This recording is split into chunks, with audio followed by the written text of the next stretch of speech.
This is case number 276 on the calendar in the matter of Fabian versus Encinas. Parties have been sworn in. Judge, you may be seated. Ms. Fabian, according to your complaint, you and the defendant dated for a long period of time, and you did what I've always admonished people not to do, which is loan money. Yes.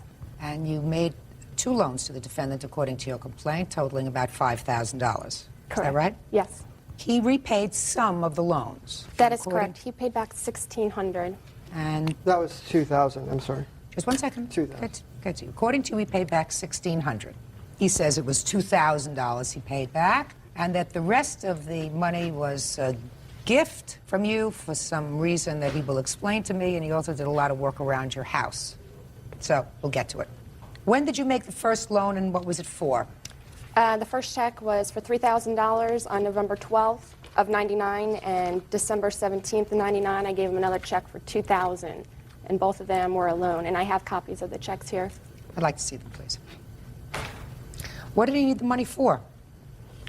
He had a business at the time, and he was unable to pay his bills. He owed money to the government for taxes that he didn't pay. This is not made out to him. It's made out to his business. What kind of business were you in? It was a food delivery service. When did he make the first payments to repay this loan? On September 22nd, 2000. And I have copies of all the checks. I'd like to see the checks, please. That was August 25th, 2000, Your Honor. I assume you have a check. Yeah, I have one check that she does not for $400. I'd like to see it.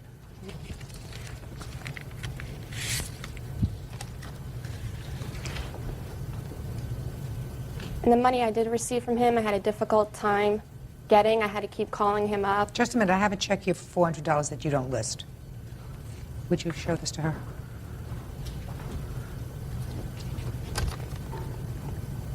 Yeah. Okay.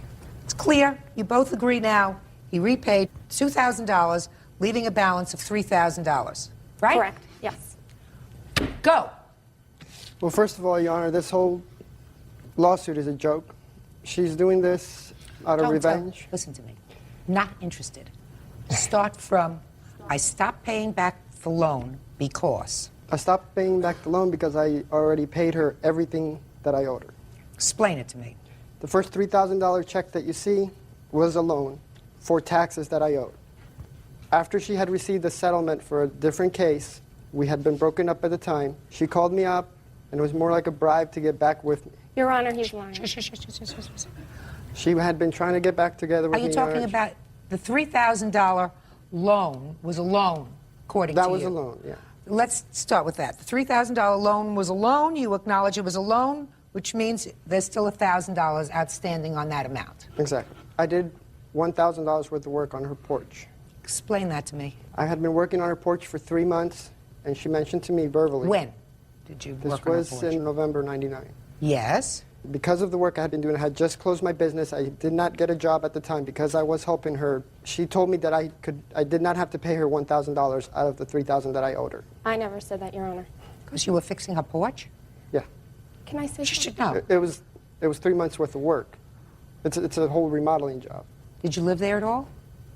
I would stay there. I did not live I didn't ask you what technically. Technically, that has to do with the IRS. I'm asking you whether you stayed there. I would stay there once in a while. Yeah. Not once in a while.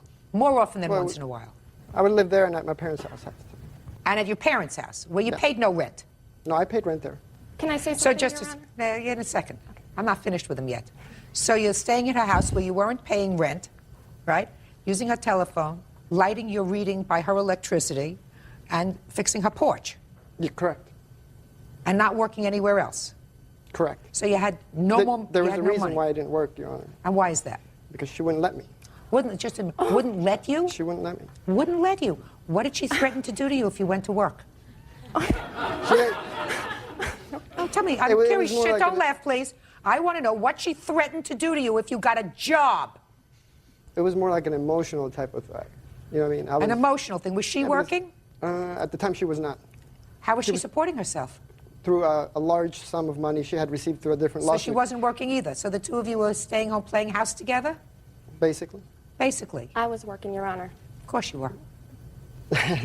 Um, Okay.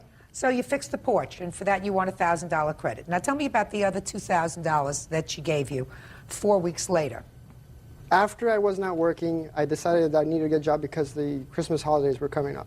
She told me that she did not want me to work. She had a problem with me hanging around friends. She wanted to keep me to herself in the house, hanging out with her. That's a lie. Just a minute. Go ahead. And out of stupidity, I know that now, I would go along with it. So? But I didn't realize this until I left. So I guess she wanted you hanging around with her. I still haven't heard anything about $2,000. Oh, she told me that because I wanted to get a job, she was going to give me $2,000 in order to keep me from not working. And that was at a time That was when a you had- gift. Just a second. And you just told me that your business folded in November, Correct. right? So you had no more business. Correct. Well, then can you explain to me why, sir, the check that she wrote December 17th, 99 is made out to the same corporation that the check of November 12th was made out to, Doorway Gourmet? Yes, because I still had my checking account for Doorway Gourmet open because I still owed money to the Florida state tax. Right!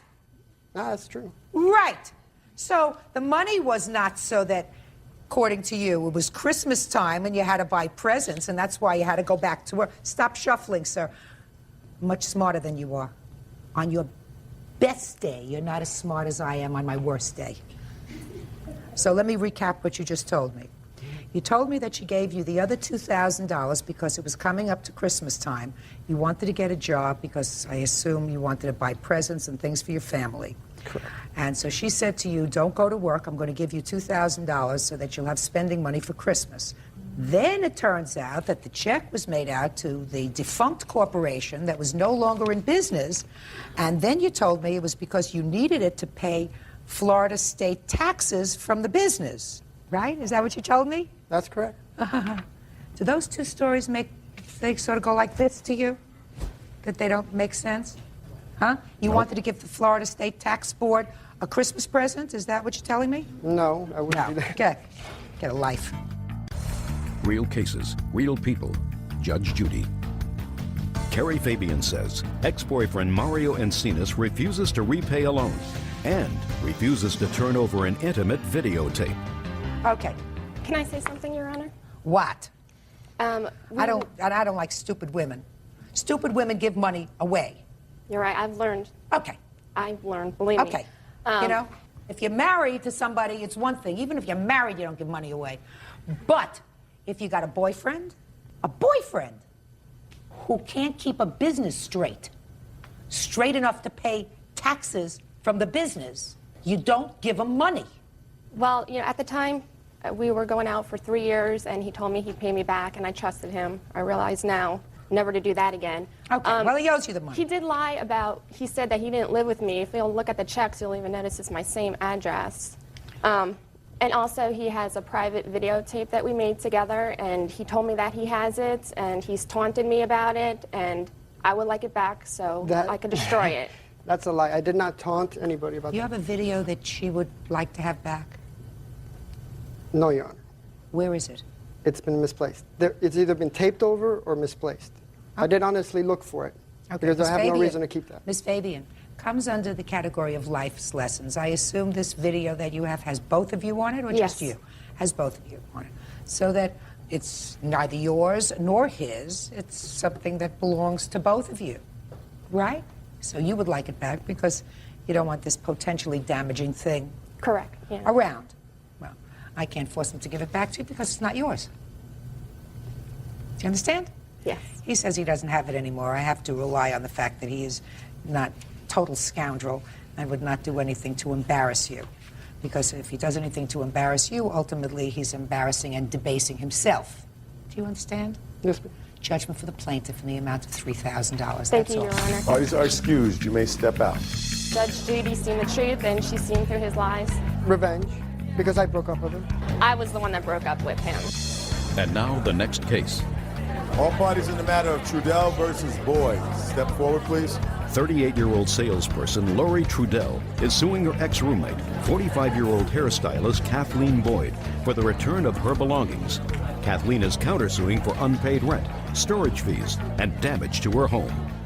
According to your complaint, there came a time when you and your son moved into her home. When did you move in with her? In September of the year 2000. And then it is your claim that she threw you out of the house, had you thrown out of the house sometime in January of 2001, under circumstances that prevented you for some reason from obtaining all of your property. The defendant says that you really abandoned that property. You did, in fact, show up at her house some 8.5 months later and loaded up a couple of truckloads of stuff. She wants to be reimbursed for rent that she says you never paid her, and for what she believes would be a fair storage fee for storing the stuff that she did, in fact, store over that 8.5-month period. Is that right? That's correct, Your Honor. Okay. You moved in September of 2000.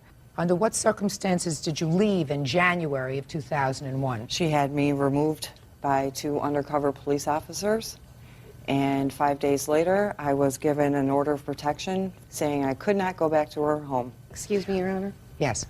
She was removed by the sheriff's detectives because she had used my car to commit 2 felonies. When was that? On December 8th, she took my car and drove to the home of an ex-boyfriend of hers and broke in. How do you know that? She told me she was going to do it because he had money, and she owed me money for rent, and she was going to try to pay me with money that he had stored in a beer ball. How do you know she did, in fact, commit that burglary? When I got up in the morning, my car was gone.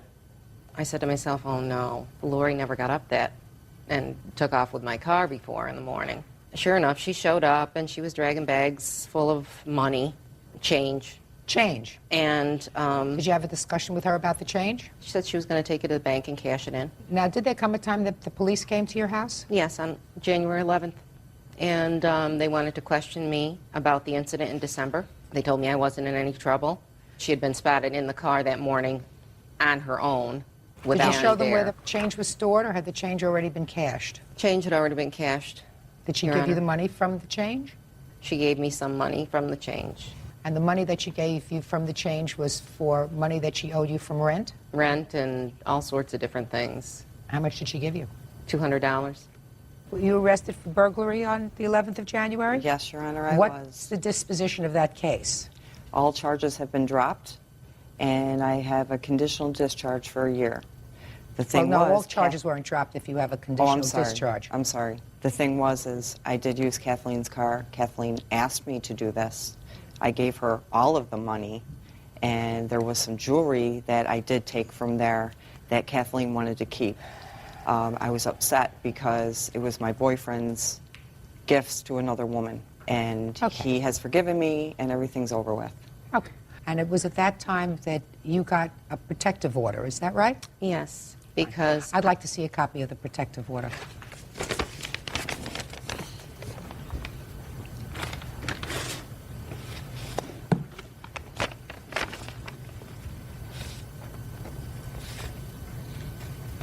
This protective order doesn't say anything about you being able to leave your property at her house for 8.5 months. Oh, I realize that, Your Honor. I Okay, tried I'm for just telling you. weeks. I tried for months for a third party to get a hold of her to get my belongings, and she would not allow it.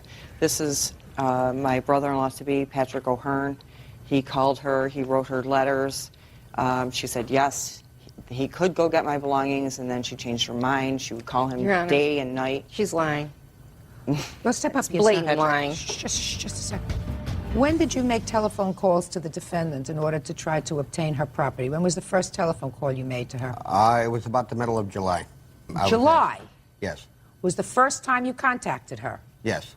She is now required to keep your property for 6 months. I realize that, Why Your didn't Honor. you go to court in February for the return of your property? I did not know that that was an option.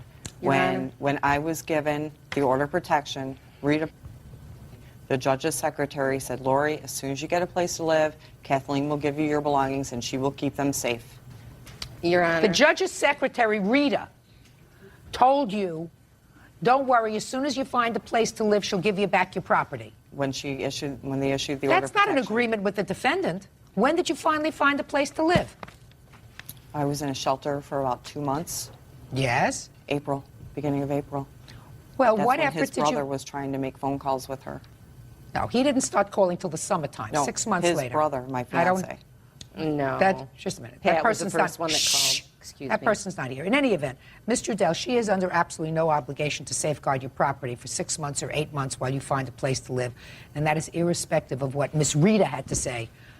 Miss Rita cannot make a contract with her. And you had no agreement with her. You did, in fact, get some of your stuff back. Is that right? Mostly ruined. Yes, Your Honor. Well, she is not responsible for storing your property. If you had an order of protection that was issued, then what you do is the very next day, you go into small claims court and you sue her for the property. But you don't wait 9 months to do that. I wanted to wait, Your Honor, until this case was closed, and the judge told me I could go get my belongings. You mean until the burglary case was closed? That may be, but she is not a party to that. I Now I'll see understand what that. piece of paper. You may have a piece of paper that sheds some Yes, additional light on I it. did have her served by the Sheriff's Department. Can I see the paper? Yep, sure.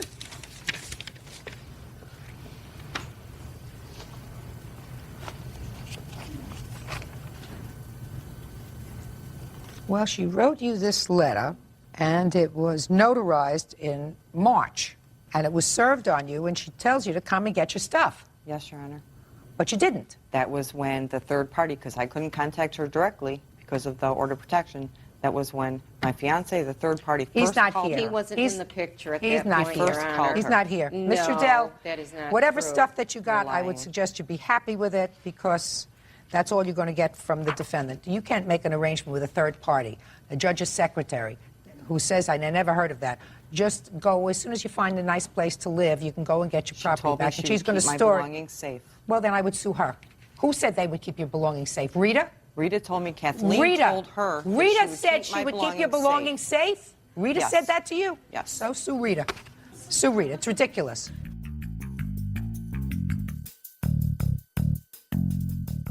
Now I'm going to get to your claim of rent, storage fees, and damage to the home, Ms. Boyd.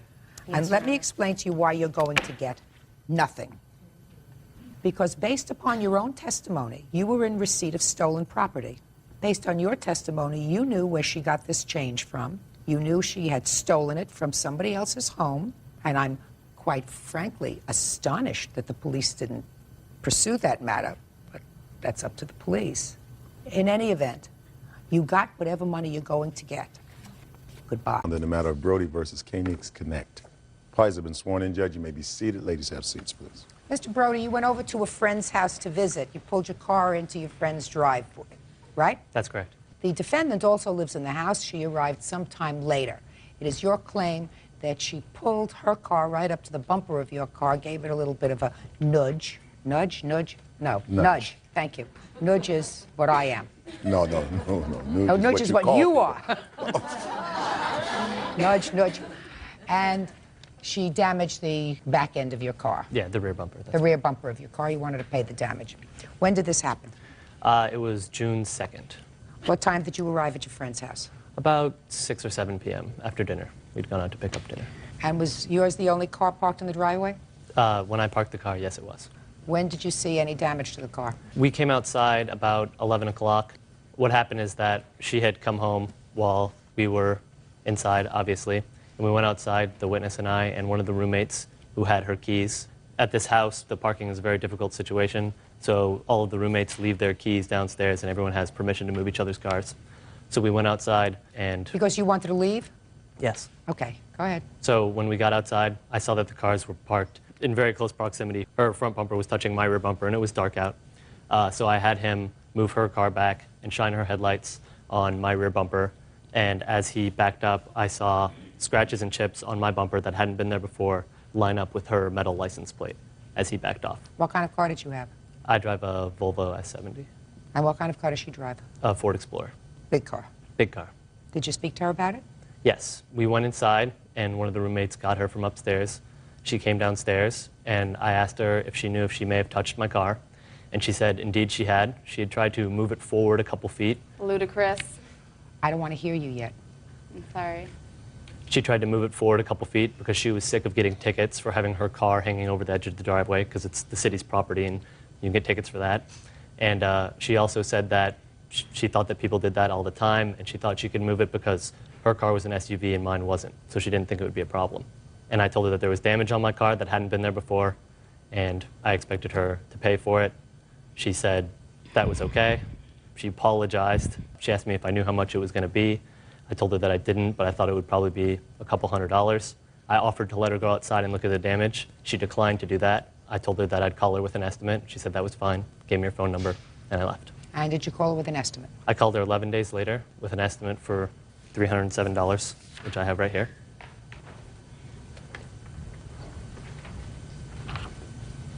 Why didn't you go outside and look at the car? First of all, he had never No, asked. just a second. Are I you- asked you a question. My question to you is, why didn't you go outside to look at the car? Well, there's a problem with that statement, and that is that he never asked me to go out and look at the car. Did he tell you that he believed that your car had caused damage to his? No, all that he said was that, you know, I noticed the cars were very close. If there should be a problem, can I give you a call? And I said, absolutely. Here's my phone number. I knew that there wasn't any damage done because I knew I hadn't hit his car. I expected to hear from him if there was a problem. 1 day, 2 day, 3 day, 5 days later, no call. I assumed there was nothing wrong and that I was indeed correct, that I hadn't damaged his car. All of a That sudden, doesn't 2 weeks answer my later- question. Clearly, when he came inside and spoke to you, you had some indication that he believed that there might be some damage to the car. Clearly, because you just told me you waited 1 day, 2 days, 3 days, 4 days, 5 days. So an intelligent person would say, well, let's go outside with some flashlights and take a look at it right now and see if, in fact, there was any damage. So I'm going to repeat my question. Why didn't you, at that point, go outside and take a look at the car? Because he didn't say there was any risk of damage, and so I didn't think So there you was just anything gave to me look your at. phone number because you thought he wanted your phone number? Well, you know, he is kind of cute. You never know. Maybe we can go on a date. I'm kidding. Anyway. I'm not. Judgment for the plaintiff in the amount of $307. That's all. Ooh, parties are excused. You may step out. Well, I'd just like to give a shout out to my E-Town girls, all my UMich girls, 6 Bart and K13 family. Mwah. Well, I think Judge Judy's big line is beauty fades, but dumb is forever. And as soon as her beauty fades, I think she'll just be dumb forever. And now the next case.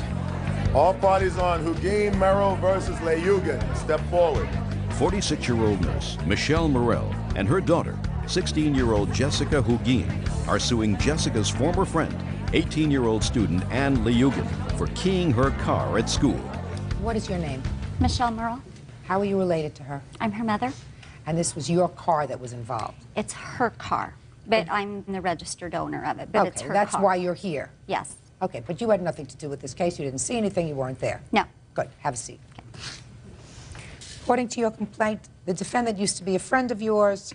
She's no longer a friend of yours. You started dating a boy that used to be her boyfriend. Yes. Is that right? That's correct. And according to you, that's when the trouble started between the two of you, and the defendant keyed your car. And this was at the school parking lot. Yes. So tell me what happened on that date. I went to the school to pick up a friend, and she had decided to go with someone else, and so I was getting ready to leave, and I saw Ann's car at the end of the parking lot, and I did not want another incident like the first one that had happened, and so I turned around and went back to the school, and I got out of my car, and I saw Ann following me into the school, and so I just kept walking, and she's behind me saying that I'm going to knock your teeth out, and so I just kept walking into the school, and I went into the office, and I saw Ann and her sister walk by the office, look at me, and then they turned back around and went outside of the school. I was on the phone with my mom at that time, and then I went to the windows, and I had saw Ann and her sister walk by the driver's side of my car,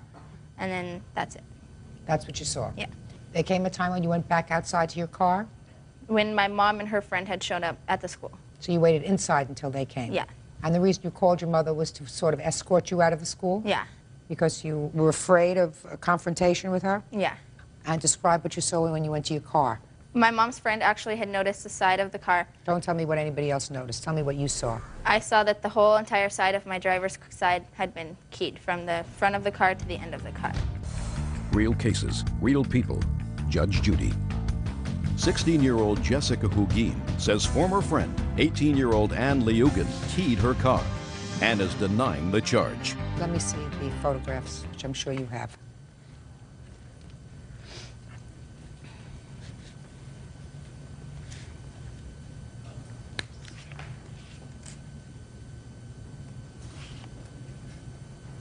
Okay, I'll hear you. I just know that I picked up my sister once after I had my baby. My baby was maybe, I think, 2 weeks old. I went there to pick up my sister. She was with my former teacher, and Josh, my fiance, was on his way with my son. He's a witness to what happened. And me and my sister, we just went back into the school to show my former teacher the baby. I walked back over to Josh's car and I left, and I never even keyed her car. She doesn't even go to school there. She goes to an alternative school, and I would never key her car. I didn't even know what she drove. When I stopped being friends with her, she was only 15 years old. Do you have any witnesses who were there? Yeah, my fiance. Step up. Tell me your last name. Caps, Joshua Caps. You are the father of her child? Yes, I am. What time did you arrive at the school that day? No later than after Ann showed up. She was outside, and I saw her sister talking to her former teacher. Approximately what time? Like 2:36. So before you arrived, you don't know what she was doing? No. So she was there alone with her sister? Yeah, and Mrs., which was the teacher. Outside when you saw her? Yeah. And after you saw her, you showed Mrs. the baby? Ann and her sister came up to me right when I parked in the parking lot. They told me that they were going to run inside and show Mrs. her son, and they went inside and came right back out. When you arrived, the girls had already parked their car? Yeah. And was standing outside the school? Yes. She came up to you in the parking lot? Ann and her sister did, yes. Took the baby and went back inside? Yes. Then came outside? Mm-hmm. Did you wait for her? Yeah. Did she leave with you or with her sister? She took her car, and she took her sister. She was there to pick up her sister, and I followed them. So she drove alone to the school if she was there to pick up her sister? Yeah. Why do you think that she would make up this story about seeing you going over near her car? Because she's mad because I just stopped being friends with her. And yeah, but her car got keyed. There was a lot of people at that school that didn't like her, which is why she decided to drop out of that school and go to the alternative, because she didn't get along with a lot of people. She wasn't there that long.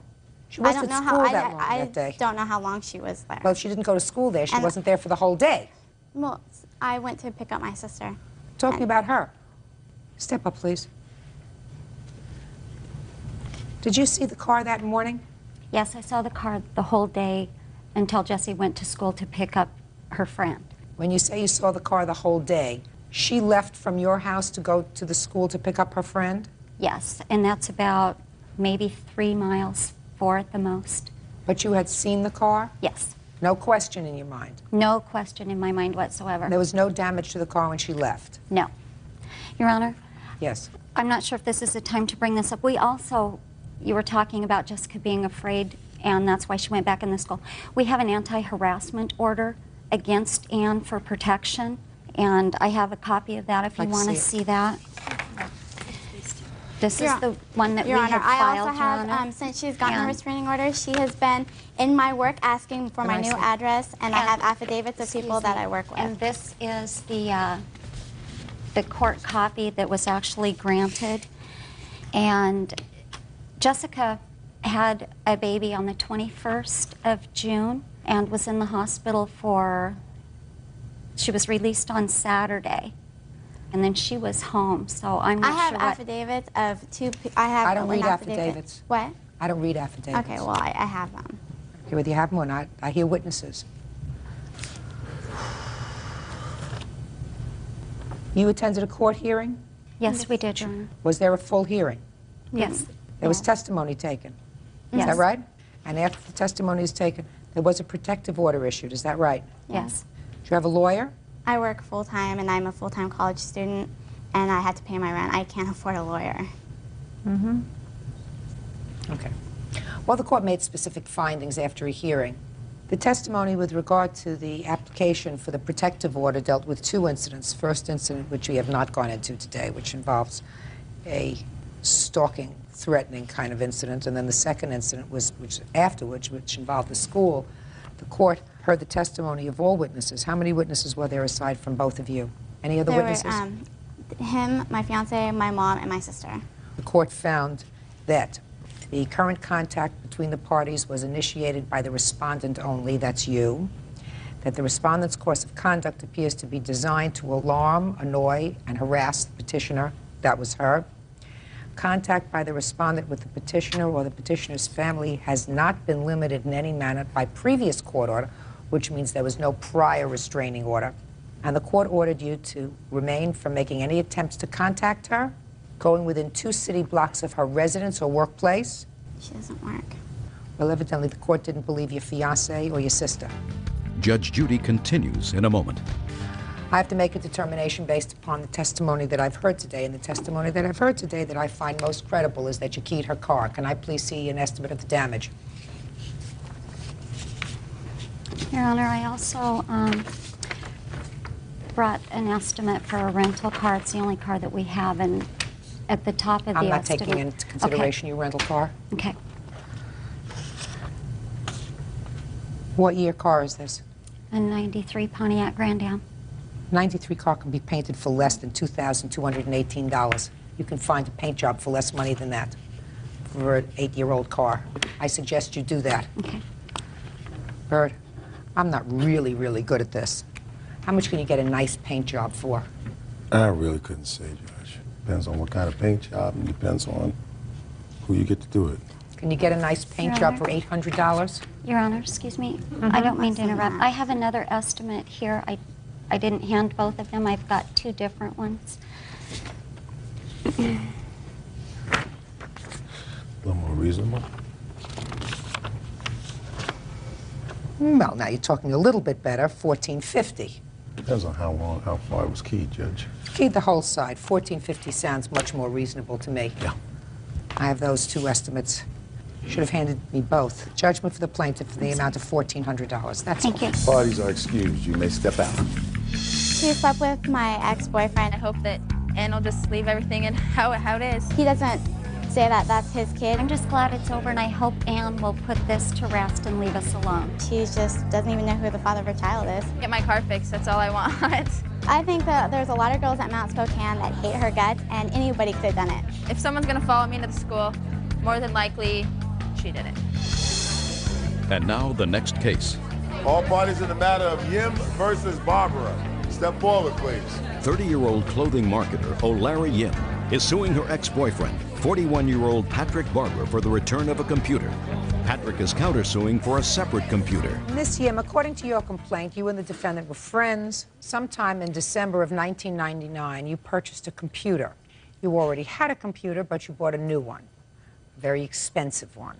You say that since you didn't need both computers, you allowed the defendant to borrow it, and he had it in his possession for a considerable period of time. Sometime in the summer of 2000, you decided you wanted your computer back. Is that right so far? Correct. Defendant said, I thought it was a gift to me because I had done some work for her when she was on this trip to Cambodia, right? See Sure. how I read your papers? Absolutely. So what I said to you is, I've already put a lot of my software in the computer. Let me buy you another one. And he bought another one, a laptop, which he gave you. Correct. And on what date did he give you the other computer? I would say approximately July of 2000. July of 2000. And you kept that computer for a while. Yes. For how many months? I still have that computer. Which you accepted. Is that right? Yes. Then you changed your mind because you say that it wasn't as good as the computer that you had let him borrow. Correct. Is that the idea? Is that this case? More or I mean, less. So now you want the value or the return of your more expensive computer. Yes. Wrong.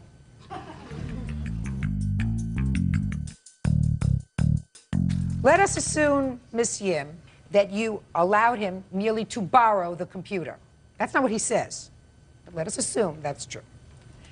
You allowed him to borrow the computer, and when you asked for it back, he said, it's been a long time, 6 months or 8 months or whatever it was. I put my software in it. Let me get you a replacement. Mm-hmm. And you said, fine. And a year ago, he got you a replacement, and you accepted it. That means the contract is over. You took the replacement, you kept it, you've had it for almost a year, and the fact that you don't like it anymore doesn't mean that you can go back and get the original one from 1999. Do you understand? I do. Good, perfect. Case dismissed. Oh. Parties are excused. You may step out. It's colossal. Parties have been sworn in, Judge. You may be seated. Sir, have a seat. Ms. Wishner, your claim is that the defendant assaulted you in a bar. You claim that she assaulted you both inside of the bar and outside of the bar later in the parking lot. Did you know her before this evening? No, ma'am. You had never known her before December 13th? Yes. Never spoken to her before? Never. Okay. So why don't you tell me about at least your version of what happened that evening? Several friends of mine, we all decided that we would meet at a local bar, then go bowling, and then go back to the bar afterwards. So we all met, and that's where I was introduced to Marlena by a friend of mine. Who's Marlena? That's you. Ms. Colazzo. Yes. And we then went bowling. Who went bowling? Mike, myself, two friends, Marlena. So she went bowling with you? Yes. Okay. I never really carried on a conversation with her because I didn't know her. Then after bowling, several hours later, we then went back to the bar to just hang out, have a couple drinks, and just socialize. And that's when Michael had asked me that Kristen was coming down. Another girl was coming? Yes. And he had said that she liked him. He asked me if I would go along and say that I was his girlfriend. I said, that's fine. Marlena was on the other side of the bar, sitting with Kristen. They were carrying on a conversation. So Marlena, Ms. Colazzo, was sitting at the other side of the bar with this girl who had a crush on Michael. Michael. Yes. Okay. Gotta get me a scorecard here. Michael Go and ahead. I were standing there talking, and before I knew it, Marlena had come up behind me, grabbed the back of my hair, and yanked my head back, and began to yell at me and call me a liar and said that I had lied to her. And Lied to? I had lied to her. She Okay. said that I lied to her or lied to Kristen. Michael had asked her to leave, so she had left the bar. From there, Kristen came up to me. She's like, I'm really sorry. She's like, you know, we were just standing there having a conversation. She's like, Marlena was supposed to come up and confront you and Michael about the situation, if you were lying or not. She's like, I never expected her to pull your hair. So Ms. Colazzo left because Michael told her to leave? Yes. And she left the bar? Mm-hmm. I wanted to know why she had pulled my hair. I went outside. I was standing there on the edge of the sidewalk. Her car door was open. She was getting into the car whenever I had asked her why she'd pulled my hair. How far away from you was she when you asked her that question? I don't know. Point to it was- something in this room. She was probably like where the flag is behind you, the navy blue flag on the right-hand side. Okay, so pretty far away. There was a pretty good distance between us. Okay. I didn't leave the sidewalk. I stood there and figured that I would carry on So the you conversation. shouted to her, why did you Yes. pull my hair? Exactly. I just wanted to know. I didn't care. Why did you pull my hair? Is that what you said? Yes. Go ahead. From there, she had shut the car door and began yelling at me. I guess she felt threatened that Don't tell me what she felt. She shut the car door and started to yell at you. What did she say? She just called me a liar and said that I lied to her about the whole situation when I didn't lie to her. I lied, you know, to Kristen. And she approached me. So she left the car and came to you? Yes. Go ahead. From there, we continued to exchange words, and before I knew it, she had jumped on me and slammed my head up against the car. It was a Jeep Grand Cherokee. I did $400 worth of damage to the car with my head that she bounced off of it. From there, she continued to jump on me and beat on me. She had scraped my face with her nails, pulled my contact out of my eye, and every time I tried to get up and get away, she continued to jump back on top of me. I had a bruise on my left inner leg from continuing to fall. Numerous times I had asked her to get off of me, that I wasn't going to fight her. I tried pushing her away, and when I pushed her away, she then bit me on my hand. And I have pictures if you want to see. I sure do.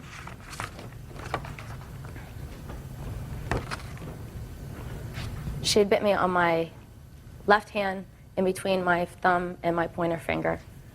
The pictures are really hard to see. I have scars on it from where she bit me. From there, finally somebody came outside and pulled her off of me long enough for me to go inside and call 911 and have the paramedics come. Okay, now you hit somebody's Grand Cherokee, and reading between the lines in your complaint, I gathered that somebody was forced to pay for the damage on the Grand Cherokee. Who was Yes. that? I had to pay $255.19. She was supposed to pay $220.19. And you want her to pay not only the $255.19 that you paid for the truck, but also for your injuries Yes. that you sustained as a result of what you claim was the assault. Okay, did you finish your story? I have all the medical reports, if Okay. you would like those. No, don't need them yet, but I may, so keep them handy. All right, Ms. Colazzo, let's hear your version of the events. Okay, everything's true up until the part to where we came over to talk to her. Also, she had talked to me earlier. She said she had no conversation with me at the bar at the bowling alley because earlier that day I had asked her and Mike, were they a couple in conversation at the bar before we went to the bowling alley. And at the bowling alley, we did talk. I mean, you can't really bowl. I don't care Okay, whether you I'm just letting you know that we did speak. At the bar, yes, I was talking to Kristen. We were talking about the fact that Mike had told her that her girlfriend was there. And I said, what are you talking about? He doesn't have a girlfriend. She said, well, that's her right there. And I said, no, that's not it's not his girlfriend. I said, they're making a fool of you, you know? And she's just like, I don't understand all that crying stuff. I was like, well, if you want to, I said, we can go over there and ask her right now, and you can stop sitting here being the, you know, the red thumb here and go on with your business. So we go over to the side of her, and I tapped her. She was turned around. Mike was in between us, and I tapped her on her shoulder, and I asked her the question, and she said no. And she looked at me with this face, and she's just like, well, why do you care? Why do you care? And she started getting loud in the bar. Mike was standing in between us, and he did not ask me to leave. He said, Marlena, I know you're better than this. And I said, I know I am. And I turned around, and I proceeded to leave the bar.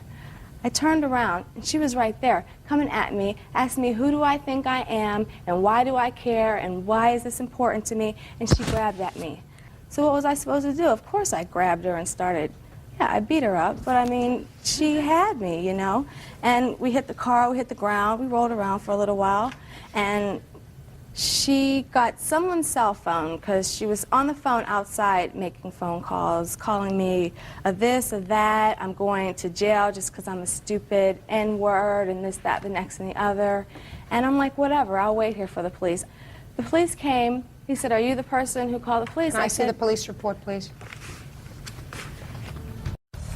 Real cases, real people. Judge Judy.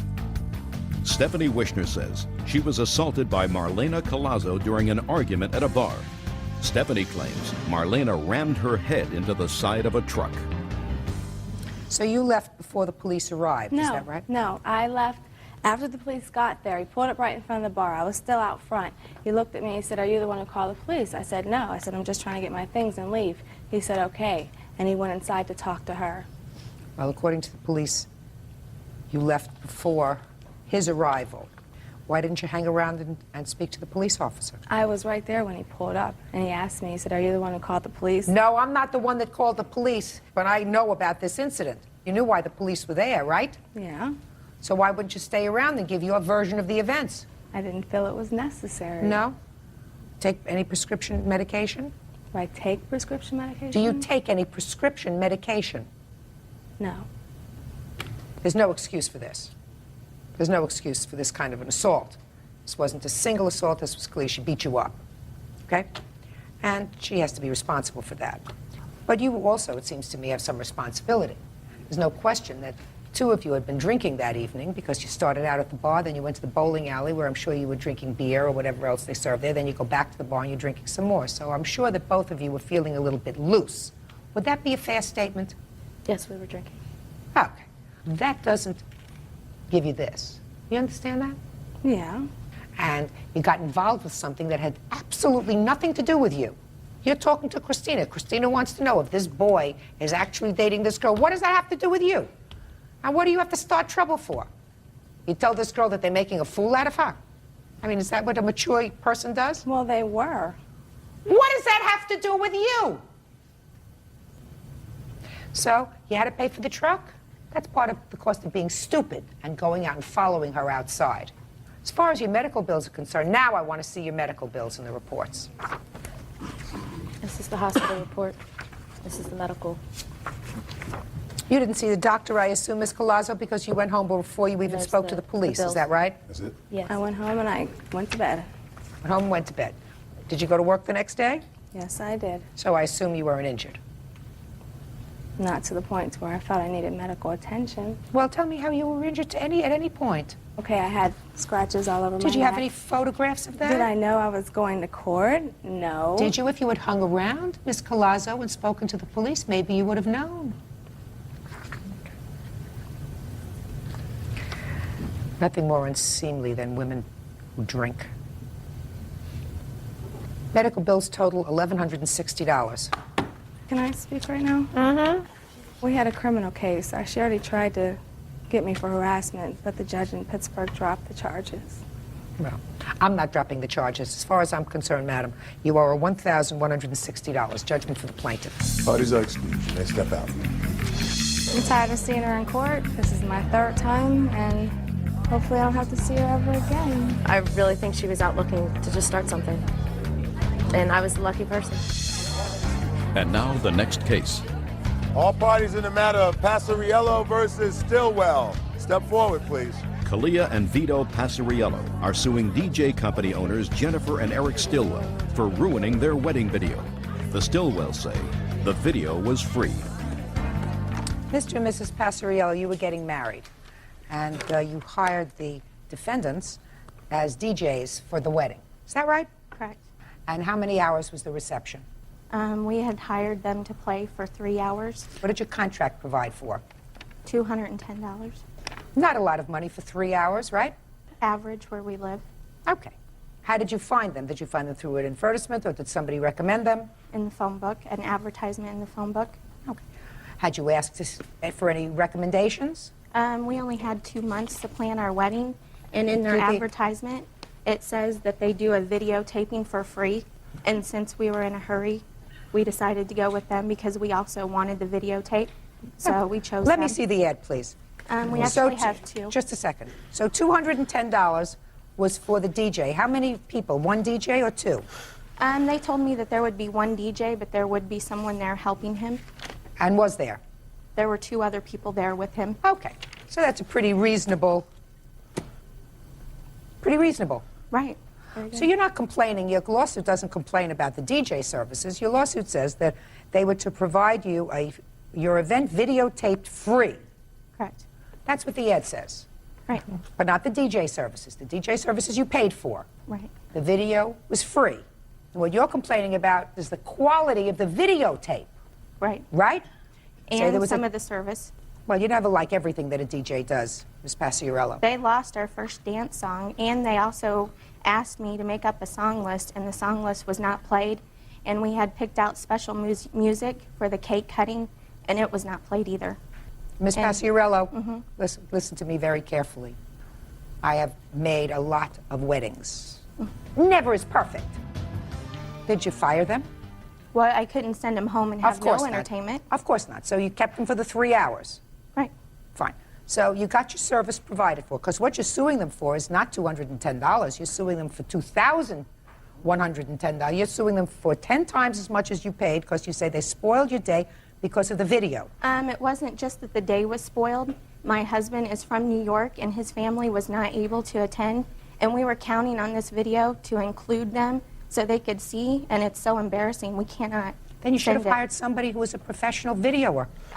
Their ad shows professional this, professional that, and they actually have it in a higher printing that your video service is free.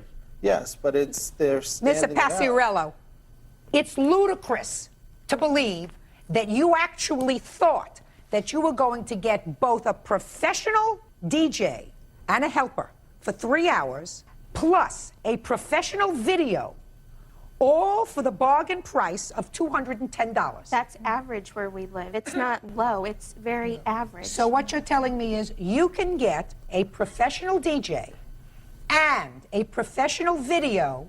I don't know about a professional video. You're not following what I'm saying, madam.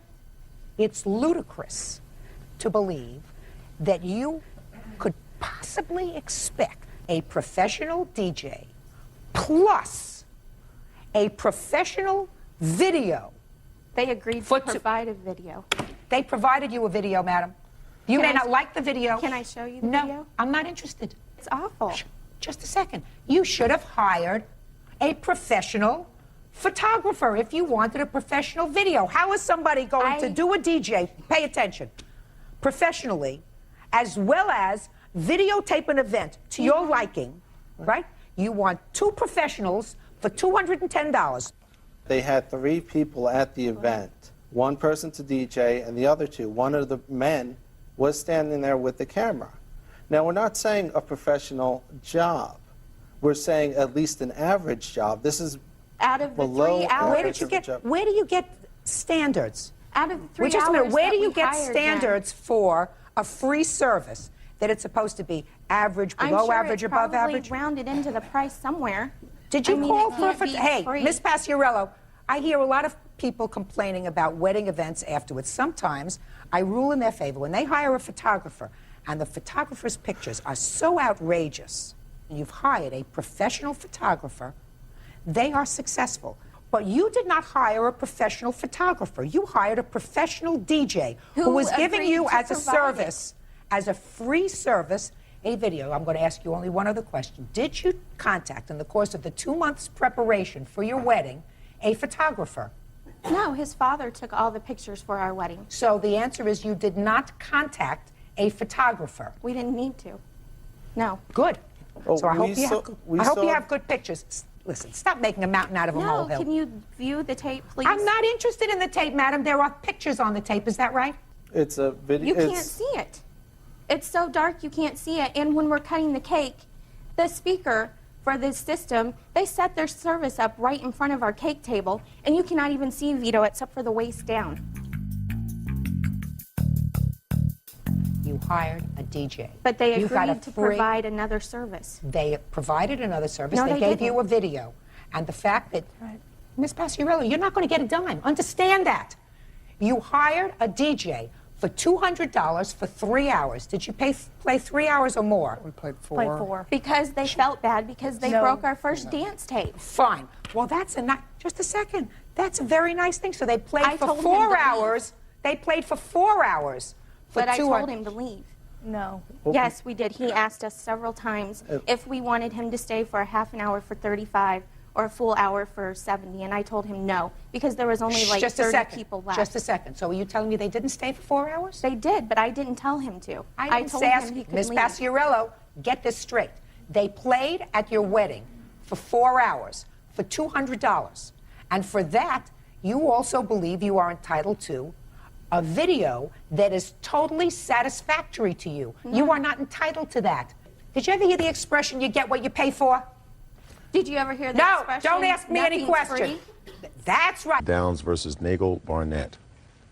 Thank you. You're welcome. Parties have been sworn in, Judge. You may be seated. Folks have seats, huh? First, let me advise all of you that I have no intention of going back historically into the ongoing allegations of harassment, restraining orders, etc., that exists between you two people. And I'm going to start on a particular day. And that day is back in February of 2001, when I understand from reading your complaint that all of you appeared in court. Is that right? Yes, ma'am. And on that day in February, you all seem to have come to some sort of at least a temporary resolution of this ongoing harassment that each of you claim that the other is causing you. Is that right? Yes, ma'am. Correct. So you're in court. You received a restraining order against him? Yes, ma'am. Did you have a restraining order at that time against them? No, ma'am. No. Okay. Everybody's shaking hands saying, we hope this whole thing will go away. And then you exit the courthouse. Is that right? No, I didn't know, ma'am. I did not leave the courthouse yet. Your car was parked in the parking lot. Yes, ma'am. And according to you, you saw the defendant's sons doing something to your car. No, ma'am, I did not see him until after I was told that they were doing damage to my car. Who saw it? My son. Step up here. Tell me your name. Michael. Michael. Your dad is in court. You went outside to wait for him? No, I was in the lobby where we were getting ready to get the papers, and as I looked around the corner because I was seeing if the car was okay, the next thing you know, I saw them. They were sitting there kicking the bumper. Who was? Jared, Jevin, and Tyler. These 3 boys? Yes, ma'am. All 3 boys? Yes, ma'am. Was your car parked there as well? Yes, ma'am. How far away from where your car was parked was the plaintiff's car parked? Okay, the plaintiff's car was parked like in the 3rd parking space on the front of the median. My car was on the back side, about 3 cars down. So, a good distance away from his car? Correct. Step up here, all 3 of you. Names? Jared Barnett. Tyler Nagel. Jevin Barnett. Now, I've read the answer here, and the answer says that you guys were just playing around air karate kicking. Is that right? Yes, ma'am. Hmm? Yes, ma'am. Yes, ma'am. Why were you air karate kicking around his car? Because we were mad because he got away with throwing a softball at my friend Tyler. So you were mad? Yes, ma'am. And you left court and you went out and found his car. Is that right? Yes, ma'am. And he says you damaged the car. I didn't. You didn't. What about you? I wasn't even near it. Where were you? Well, 5 feet away from me. You were 5 feet away. You were there. Yes, ma'am. Were you air karate kicking the car too? Yes, ma'am. Did you know that they were doing that? No. You have photographs of the car? Yes, ma'am.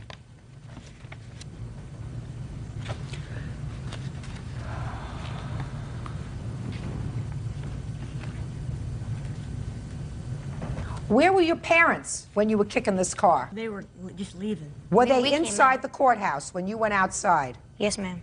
You went outside first. Yes, ma'am. We were going to the car. Hmm? We were going to our car. Which car? I was going to my car. But you weren't going to your car. Yes, I was. Well, what did you stop at his car for? We got mad, and so we just started to pretend. When did you get mad? Between the courthouse door and the time you got to his car, tell me approximately when you got mad. I was mad Inside the courthouse? Yes, ma'am. So you didn't just get mad, you were mad before you left the courthouse. Yes, ma'am. And what about you? Were you mad or you just following? I was mad too, ma'am. What were you mad at? For him getting away. Getting away with doing what? Throwing a softball at me, ma'am. And is that what this case was about that you were in court about? Yes, ma'am. Were you hurt when the softball hit you? Yes, ma'am. Where did the softball hit you? On my bottom lower lip on the left. Mm-hmm. And I've got a scar. And what happened? Did the judge dismiss that case? Yes. So your sons were angry? Yes. You subsequently got a restraining order against them I in had, March. yes. Mm-hmm. So that then there are now mutual restraining orders. Yes, ma'am. Correct. Okay. Ma'am.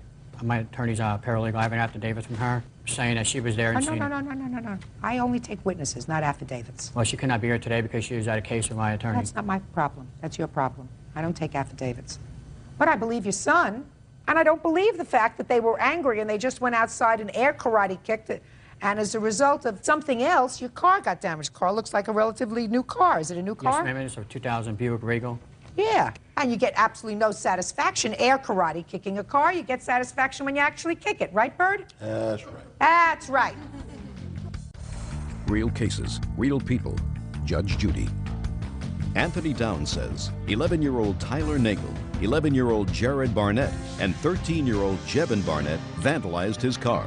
The children deny the charge. So how much did it cost you to fix the car, sir? I have a lot of different bills here. Is it $500? Or That was what we had to pay at the end, yes, ma'am. was your deductible? Yes, ma'am.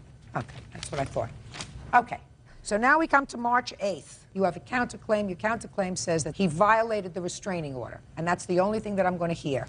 Somebody want to tell me about it? We do not deny that the boys were in a place where they should not have been, but we are denying all the allegations. Good, and I find that they kicked his car. I find that based upon several things. Quiet and listen. Okay. I don't believe them that they never came into contact with the car with their shoes or their feet. I believe that they were angry because little brother over here got hit with a ball. They felt it was his fault. Judge dismissed the case. They went outside, and little boys don't get any satisfaction air karateing a car. They get satisfaction if they actually come into contact with the car.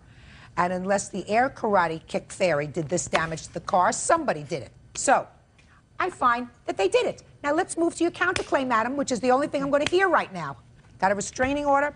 You say that there was continual harassment after that. After we filed the restraining order... How are you related to this case? He's suing me, too, because those are my children. Which children? This one and this one. Okay, go ahead. Okay, I was coming home from picking up my son, Jared, from the roller rink, and I pushed the button to open up my garage door, and he was coming from the side of my yard, down my driveway, and in front of me. Yes. So I called her husband, because my husband was gone, and he came over, and then we called the police. And what happened? They went over there and talked to him, and he said that he was in bed sleeping at the time, and that there was nothing we could do because there wasn't a third party involved. So you saw him walk from the side of your house? Yeah. What's Well, next? he was running, ma'am. Running. What's next? I have pictures where he was on 3 different occasions taking his children to school. I have pictures of him driving by the house where he could have taken 3 to 4 other routes, which were shorter than the one he took, but I feel he took these just to make himself known that he was there. So he drove his children to school and he could have taken a different route and avoided going on your street. Is that what you're saying? 3 It's or not 4 harassment. different What's routes. next? Anything else? Yes, ma'am. I don't want to hear you. I still have 2 court documents stating that there was no damage to the car. Listen carefully to me. I find that there was damage to the car as a result of your boys kicking the car. They practically confessed. The only thing they didn't confess to was that their feet, when they were doing the karate kicks, actually came in contact with the car. I don't have to repeat it to you 20 times. They were seen doing karate kicks to the car, and there's damage to a brand new car. Should have watched them more carefully. Your counterclaim's dismissed for harassment. Listen to me. The matter was resolved as of February 16th. The only thing that I'm entertaining is the damage to your car. Listen to me very carefully. That cost you $500, right? And a car rental. I don't care about the car We had to rental. rent a car because it was getting fixed. Do you think that I believe that when there is an ongoing problem with harassment between two families, listen to me very carefully, you're not receiving. When there is ongoing problems with two families, like there is with these two families involving children, that all the adults aren't a little at fault? I believe that they're all a little at fault. The adults. All the adults. Can I say something? The day that the restraining order took place is the day that, before this court date, they said I did this to her house. I'm dismissing her counterclaim for harassment, sir. You have to understand that. If you listened instead of had your own thing going on in your head, you would understand that. I don't find driving down a street or coming from the side of her house harassment. Do you understand that? Yes, ma'am. Now you're in a receiving mode. So being in a receiving mode, I'm telling you, sir, that I believe that when there is an ongoing pattern that requires police, prosecutors, detectives, court personnel to waste their time to deal with childish behavior and adults are involved, you don't get your car rental. You got it? But I didn't do the But damage. you do get your out-of-pocket expenses for them kicking your car, which they did. Judgment for the plaintiff in the amount of $500. That's all. Parties are excused. You may step out.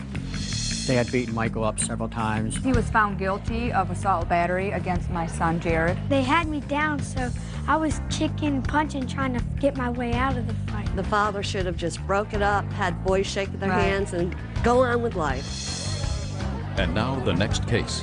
All parties in the matter of Kettleson versus Kettleson. Step forward, please. 28-year-old cashier Jennifer Kettleson is suing her brother, 25-year-old welder Nathaniel Kettleson, for unpaid loans, the return of her belongings, and damages from an assault. Nathaniel is countersuing for storage fees.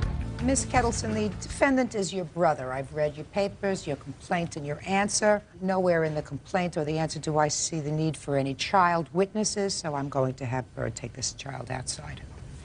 Come on, buddy.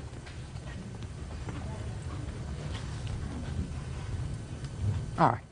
According to what I've read, you were living in Alaska with your children. Things weren't going well there. You spoke with your brother. Your brother offered to open his house to you if you wanted to relocate from Alaska to Montana, where he lived with his family. You sold some stuff, packed up the rest, and moved in with your brother. Things did not work out. You got into a major brouhaha with him either a week or two later. According to you, he kicked you out of the house. Right. You want him to pay for the following: $500, which is what you say it cost you for a motel to stay with your family. $1,400, which is the amount that you say you had to borrow for airline tickets because someone else said that you could come to stay with them in New York. A couple of $1,000 for your aggravation. In addition, you claimed that he had borrowed some money from you. That's correct. Several $100s, and he didn't pay you back all of the money. Right?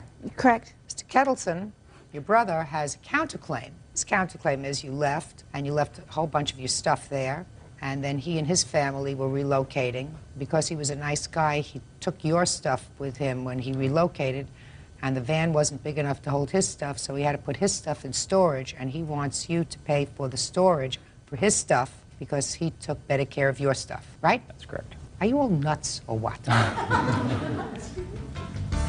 Ms. Kettleson, if you go and live with somebody, a member of your family, and things don't work out, you believe that there's a contract, and the contract existed between you and your brother to provide a home for you and your children, even if the situation became intolerable? And that's why you believe he's responsible for this $1,900 in expenses you had to move out of his house? Your Honor, he called me up and he said that we can come down and stay with him.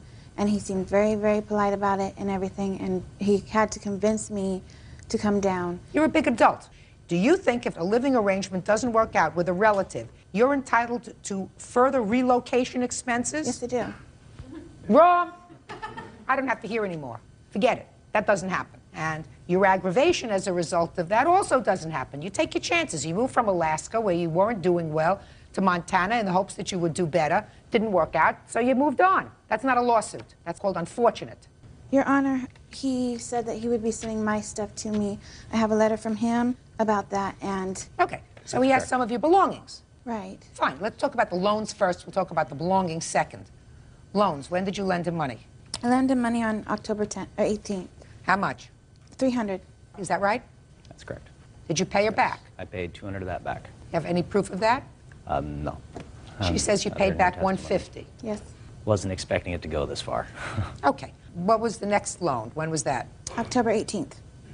What were the circumstances surrounding that loan? He brought his daughter over so I can watch her and while he went somewhere, and he asked me for $100. Is that right? I believe so, yes. Did you give her back that money? No, I did not. Fine. So you owe her $250. That's easy. What else? It says right here, I will get my taxes back in about 2 weeks. It should be enough to mail your stuff. What do you want me to do with the stuff that you left with Maurice? Don't worry, I am going to send all that you left there. What kind of stuff do you have? My computer, my belongings, my Don't take my belongings. Anything Your computer. Okay, my computer, our baby books. There's no baby books. Yes, there is. My kids' clothes. I have a leather jacket in there, picture frames, beanie babies, sleeping bags, all sorts of things. Okay. Did you send him any money to send you back that stuff? No, he was supposed to send it with the money that he owes me. Oh, that's fine. You have all that stuff? That's Oh, all yeah. packed Oh, up? yes. And you owe her $250. Do you Yes. think it'll cost more than $250 to send it? Far more. How much?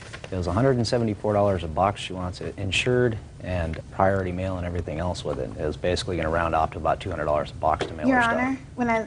Just a minute. How many boxes of stuff do you think you have? 2 boxes, about 3 feet by 3 feet by 3 feet, stuffed full. And how much do you think that that's going to cost? About $200 a box to mail it. So about $400. About $400 total to mail it. Do you want to spend that? No, I went to the post office in Montana and I asked them how much it is, and they said $50 for 70 pounds. Well, I'm not going to guess how much it is to mail all your stuff back. He's not responsible to you to mail all your stuff back. He said right here that he will. So he's not responsible. No, he's not responsible for paying for it. It's your stuff. You left it there. He owes me the money. He was Fine, you're not, Ms. Kittleson. He owes you $250. What if it costs $500 to mail back your stuff? It doesn't. I went to the post office and it cost $50 for 70 pounds. I made sure that those 2 boxes were less than 70 pounds. How did you make sure of that? Because I know how much I brought down in those boxes. Ms. Kittleson, you're going to have to make arrangements for payments. The stuff is all boxed. He's prepared to turn it over to you. You have to make arrangements to get it. That's your job. Do you understand? Yes, I do. Good. In the meantime, he's going to give you the $250 that he owes you, and that may help to defray some of your costs. He should also pay for the tickets, at least from Montana to New York. Oh, he's not paying for that at all. I just explained that to you. Okay, then the hotel and stuff. He's not paying for that either. He should have to, because it was his fault that I had to leave. He said, come on down here and stay with me. You can stay with me until you get settled. And then he... And then there was a fight. Yes. And it didn't work out. So you left. No. And evidently you left not under terrible circumstances. Oh, yes, it was. Well, he said the next day you were babysitting for his daughter.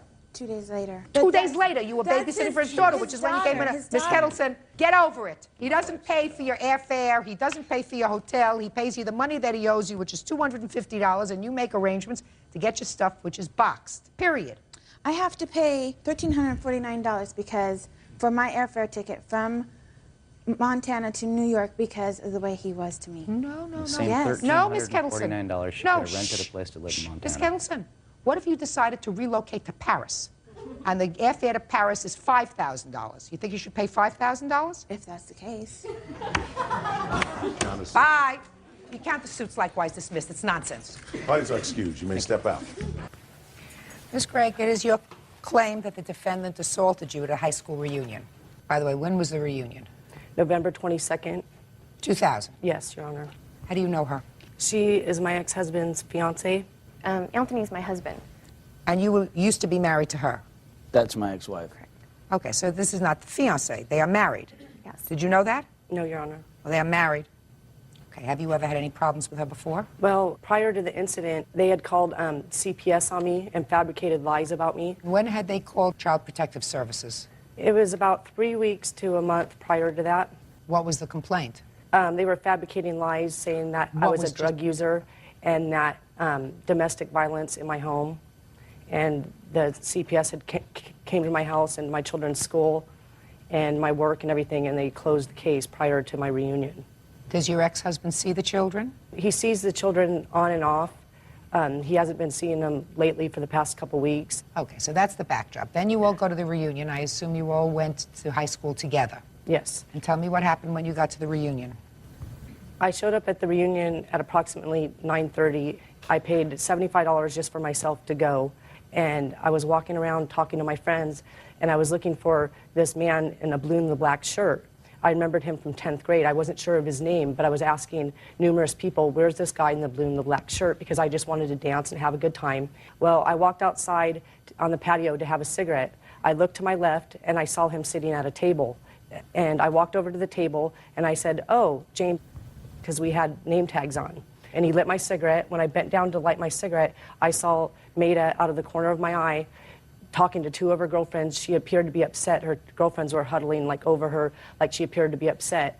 I just said to James, I said, you know, would you like to dance when we go back in after having our cigarette? I'm really glad I came. You know, I'm seeing a lot of people I haven't seen for a while, and that's about as far as I got. At this time, Maida approached me from the side. She got like this close to my face, and she says, did you even graduate? And she appeared to be, you know, drinking, maybe intoxicated, I don't know, you know, because the reunion started at 6. And I said, of course I did, Maida. And at that time, she pushed me down. I fell down. I was wearing a dress. I have a cut on my leg and injuries. I have photos. Just a second. She pushed you down how? She just pushed me down, physically pushed me down. I fell down and I cut my leg. When I proceeded to get up, I wore my hair down that night, and she had got my head into a firm like headlock, and there was big heating lamps there at the Mission Inn in Riverside, and she was trying to bang my head into one of those heating lamps. And at this time, because of the fabricated lies, you know, I'm not going to lose. Shh, just a second. Don't tell me fabricated lies. Well, just tell me what happened. Well, due to the prior incidents of them calling CPS, I cannot even touch her, not even in self-defense. At this time, after she pushed me and I started to get back up, I placed my hands right here, like I'm not even going to touch you. I refused to touch her. Why? Is there an order of protection against you? No, I just refused to touch her. What do you mean? I don't understand. You said, due to the prior incident with CPS, I'm not allowed to touch her or go near her. Because of them calling CPS, I was afraid that they would lie and I would go to jail and I would lose my kids if I even defended myself one bit. So I did not even touch her, Your Honor, not once. My hands were behind my back the whole time.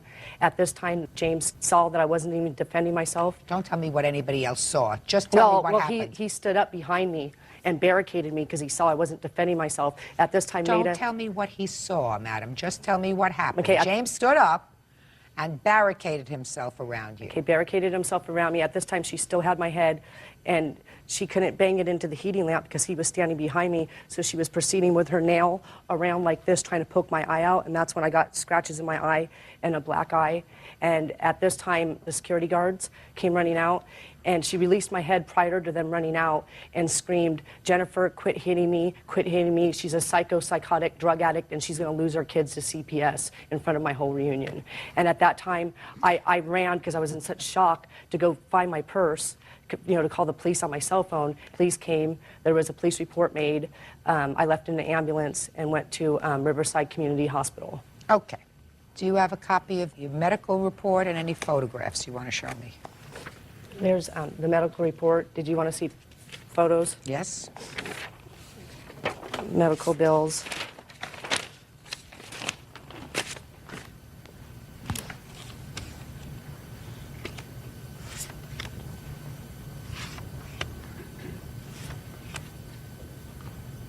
What are you showing me in this picture with your hands together like this? That one, I was just showing that I had a bruise on my wrist from where I was holding my wrist, and also to show that I had all my nails on, because if I was fighting back in self-defense, I definitely would not have any nails on. Okay. All right, let's see your version of what happened. It was the night of, I believe it was November 25th, at my 10-year reunion. when I was out on the patio with my friends. We were at 2 tables. James was with us, and she approached us at the patio, and she asked Nancy if it was the smoking section. Nancy replied no, and she ignored Nancy, and she kept talking to James, who was clearly with us.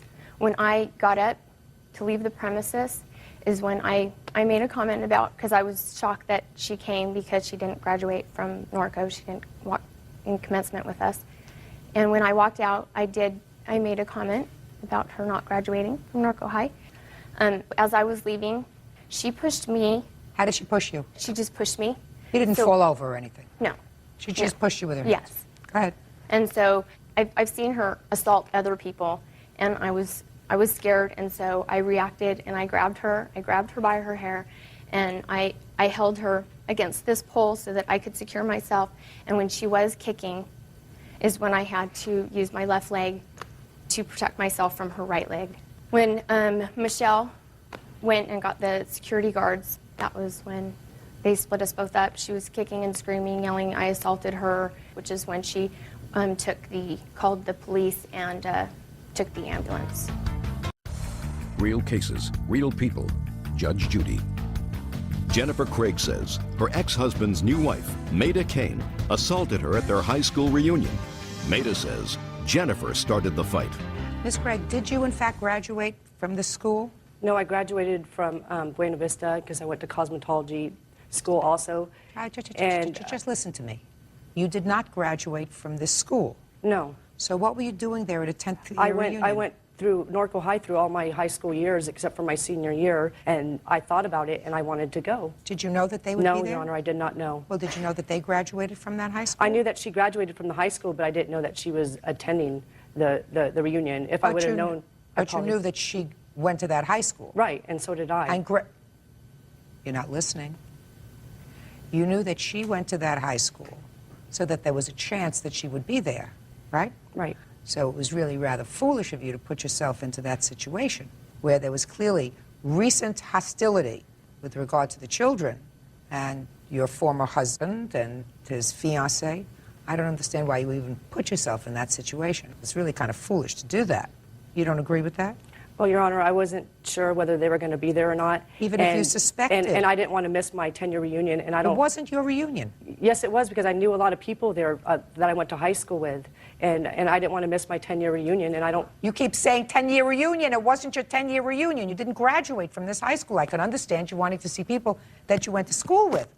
But as opposed to going there with these people who you had a recent problem with, and you suspected that they might be there because you knew she graduated from there, smart would have been to say, I'll see them at some other time. Did you, in fact, when she came up to you and said, did you graduate from here? I didn't know you graduated, which is something you didn't need to say. It was a gratuitous dig, right? Yes. Unnecessary. All you have to do is walk out, right? Correct. Were you there? Yes, I was. Step up. Were you 2 people there? Yes. Then I don't need the husband. Sit down. I'd rather hear from you. Tell me your name. Nancy. Nancy what? Farrow. Miss Farrow, you were there from the beginning? Yes, when we were outside on the patio and she approached us. Tell me what you observed. Me and Michelle were standing at the chair, or at the table. Maida was sitting down. James was at a separate table by himself next to us. James, the blue shirt. The blue shirt guy. And I was kind of bent over talking to Maida when I saw Jennifer approaching us. And she walked up, sashaying, is this the smoking section? None of us are smoking. We don't smoke. I said no. Telling her, like, we don't want you here. Get away. So she still came by and stopped and talked to James. And then that's when Maida got up and made the comment to her. No, don't. Let me hear. Come on. Let me hear the whole thing. Well, Maida got up, walked by her, and made the comment about, you didn't even graduate, or did you graduate from here? And that's when Jennifer pushed her, and then that's... How did she push her? Just, you know, not like to knock her over, but she touched her. And so that was enough to make, I guess, both of them upset, and they just... Oh, it was enough patted to make... each other. It was clearly enough to make the defendants upset. Yes. And then she reacted. Correct. You think, Ms. Kane, that you overreacted? I don't know if you can overreact when you're scared. Well, being scared is one thing, but you precipitated this. I was holding her to defend myself. No, from someone why were that you I defending believe is yourself? She violent. pushed you. Show me how she pushed her again. Right. Didn't fall over, nothing happened. But according to you, you know she's a violent person, so you defended yourself. And you defended yourself by throwing her into a headlock and punching her a couple of times. No, I was holding Punching her a couple of times. Evidently, she fell down. I mean, she has bad bruises over here on her leg. What? Can I say something?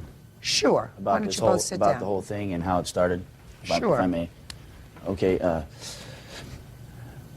With regards to what Jennifer was saying about me calling CPS on her and having absolutely no reason and fabricating lies, I'd like to touch that real quick. Maida and I went over to drop my children off after we had them a whole weekend on Sunday. We pull up and she's out in the front yard with her boyfriend, the father of her child, her other child, kicking him, slapping him, slamming his car door on his face. And I told him and her that I wasn't going to leave until she let him go, because obviously he wanted to leave. She wasn't going to let him. At this time, my 2 children are standing in the park with 15 other kids that live in that complex watching this whole thing go on. That's where the understanding comes in. The minute she raised her hands, I wouldn't expect anything less of my wife than to defend herself against somebody that's violent like that. Not only that, but there's been lots of violence throughout the whole time that we've been separated and the whole time that I was married to her. A lot of violence. That may be. Your wife should have kept her mouth shut. Well, that's true. Okay. What made you think that there was drug use in the house? My kids have both mentioned smoking and unfamiliar smell. My son's very nervous. He's 9 years old and he's still soiling his underwear. I have a tape, we have here audio, of Jennifer actually calling the house and having my daughter get on the phone and ask where the child support is, the child support money's at, telling me she's going to come over to my house.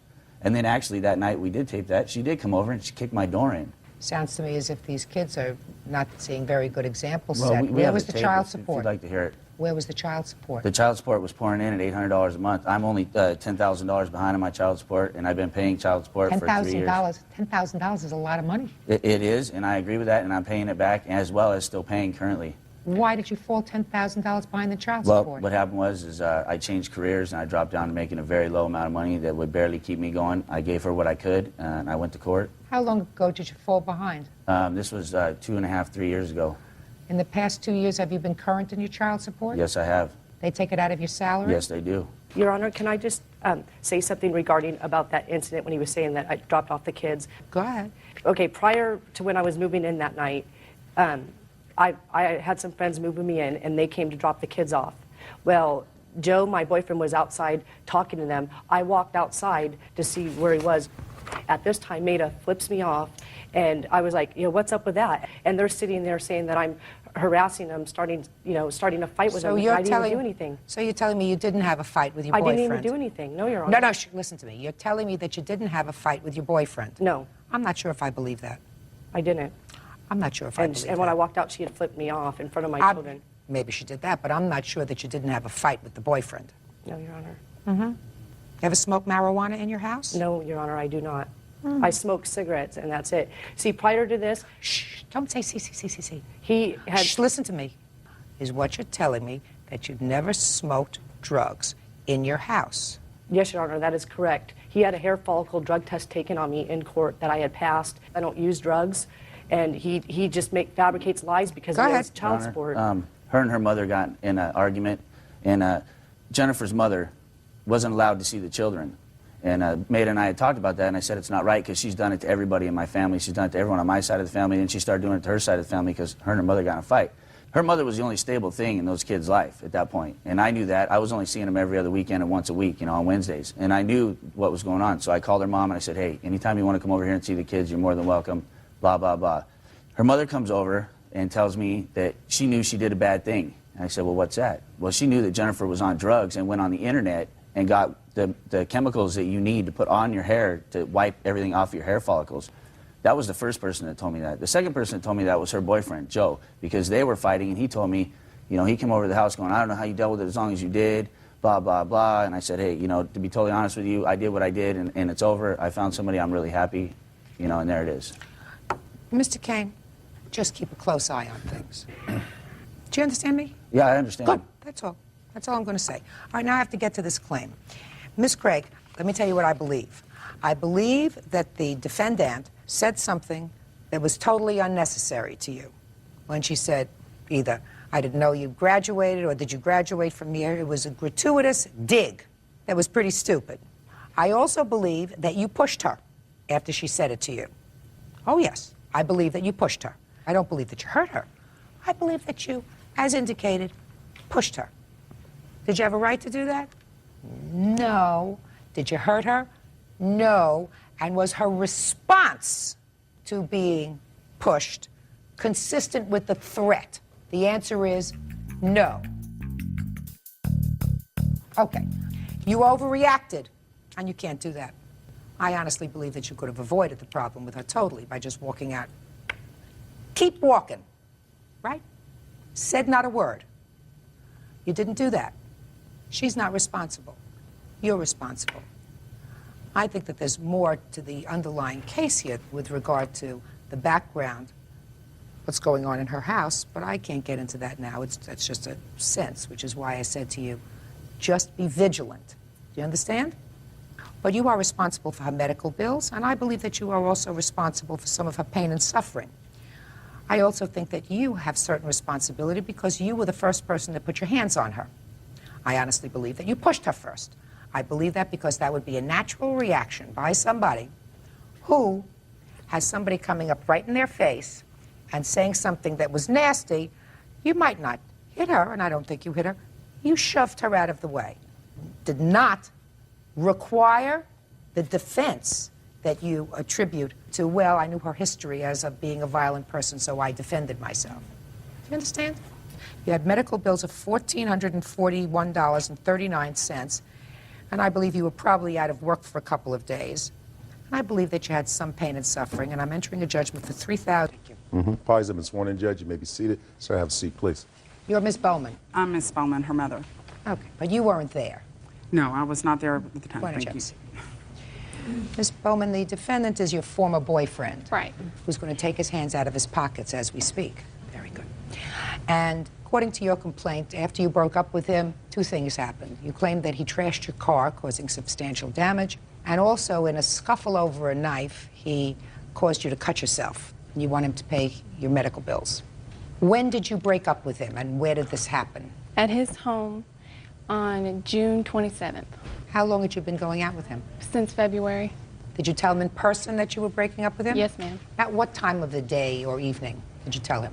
7. You broke up with him on the 27th? Right. At about 7 o'clock in the evening? Right. And then I assume you left? Right. Was there any discussion at that time? No, his sister and I both left after I broke up with him. What did you say to him, and what did he say to you? We had gotten in an argument, and I was just like, it's over. I don't want to talk to you anymore. Let's just break up. Did he say anything? No, a normal breakup. I mean, don't remember. Not like... And then you left? Right. Did you subsequently come back to the house? Yeah, later on that evening. What time? Yes. It was probably around 3 o'clock in the morning. And who did you come back with? His sister.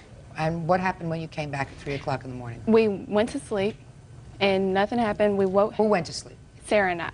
Where? In Sarah's room. Okay. So you went to sleep at 3 o'clock. What happened when you got up? We woke up. What time?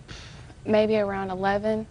We were going to the hospital to visit his mom in the hospital, Sarah's mom also. Then we went to the hospital, came back around 4:30, and when I got back, I looked at my car and I noticed that it had been really bad kicked. And Where had you parked your car? In their driveway. Now, when you left at 11 o'clock in the morning to go to visit his mother in the hospital with your friend Sarah, right. Did you see your car? No, I had not paid any attention to it whatsoever. When was the last time you had actually looked at your car? And no damage had been done to it? Yeah.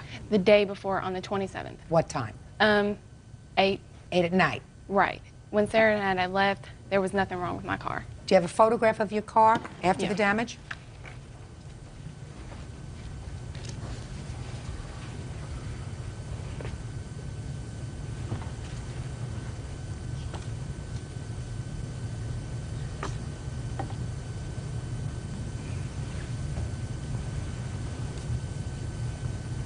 That was from a movie, right? I always loved that movie, right? What movie was that? Got to think about that one. Oh, I know what it was. I know. No. I know what it was. I know what it was. Runaway Bride. It was Runaway Bride. When he... I didn't see that one. Oh, that's a ladies' movie. Did you see the movie? No, man. But you know what I mean when I say look in my eyes. Yeah. Try yes. Yes, ma'am. So someone did a real number on your car. Yes, ma'am. And then you went into the house? And called my mom, told her what had happened. And that's why your mom is here, because the car is really your mom's. Exactly. Go ahead. And called the police. She told me to call the police. He was telling me, don't call them, it's not that big of a deal. And I called the police. Well, did you ask him what happened to the car? I said, what happened? I don't know. And he said, I don't wasn't know. here. Right. And then you said you were going to call the police? Right. And what did he say when you said you were going to call the police? Don't call the police, it's not that big of a deal. And what did you say to him? I said, my mom says I have to. So I went ahead and called the police, made a report, and when I had called the police, the officer came to his house, and the officer came, I made a police report. He said, did he do it? The police officer asked me if he did it and thought I was protecting him, but I didn't have any idea. You know, I thought in my mind that he did do it, but there was no, I saw you do it. So that. Right. So what happened next? Well, after the police officer had came, he wanted to talk to me. I was really upset. I was crying. I was really upset. And I was like, no, no, no, no. You know, Sarah and I were getting ready. We're going to get dressed, and then we were going to go out that night. And we were arguing. And I don't know how it all started, but he pushed me. Sarah got up. Sarah and him started fighting. And then I got in the fight because I didn't want Sarah or either one of them to get hurt. And we were all just started a big fight. And then he started grabbing knives and was like, I'm gonna... You're lying. Go ahead. He started grabbing knives saying he was gonna kill himself. First he held it to his stomach, then he said to his wrist and everything else. All the meanwhile, Sarah and his 9-year-old cousin are both there. And after that, he had grabbed a steak knife and he was like, I'm gonna kill myself. We were standing over by the refrigerator. Sarah and his cousin were in the living room by the phone getting ready to call the police. And when he went like this, I put my hand like this, and that's how I got stabbed. So you were trying to prevent him from hurting himself? Exactly. Okay. Did your cut require stitches? Yes. How many? 2. But it is 2.5 centimeters deep.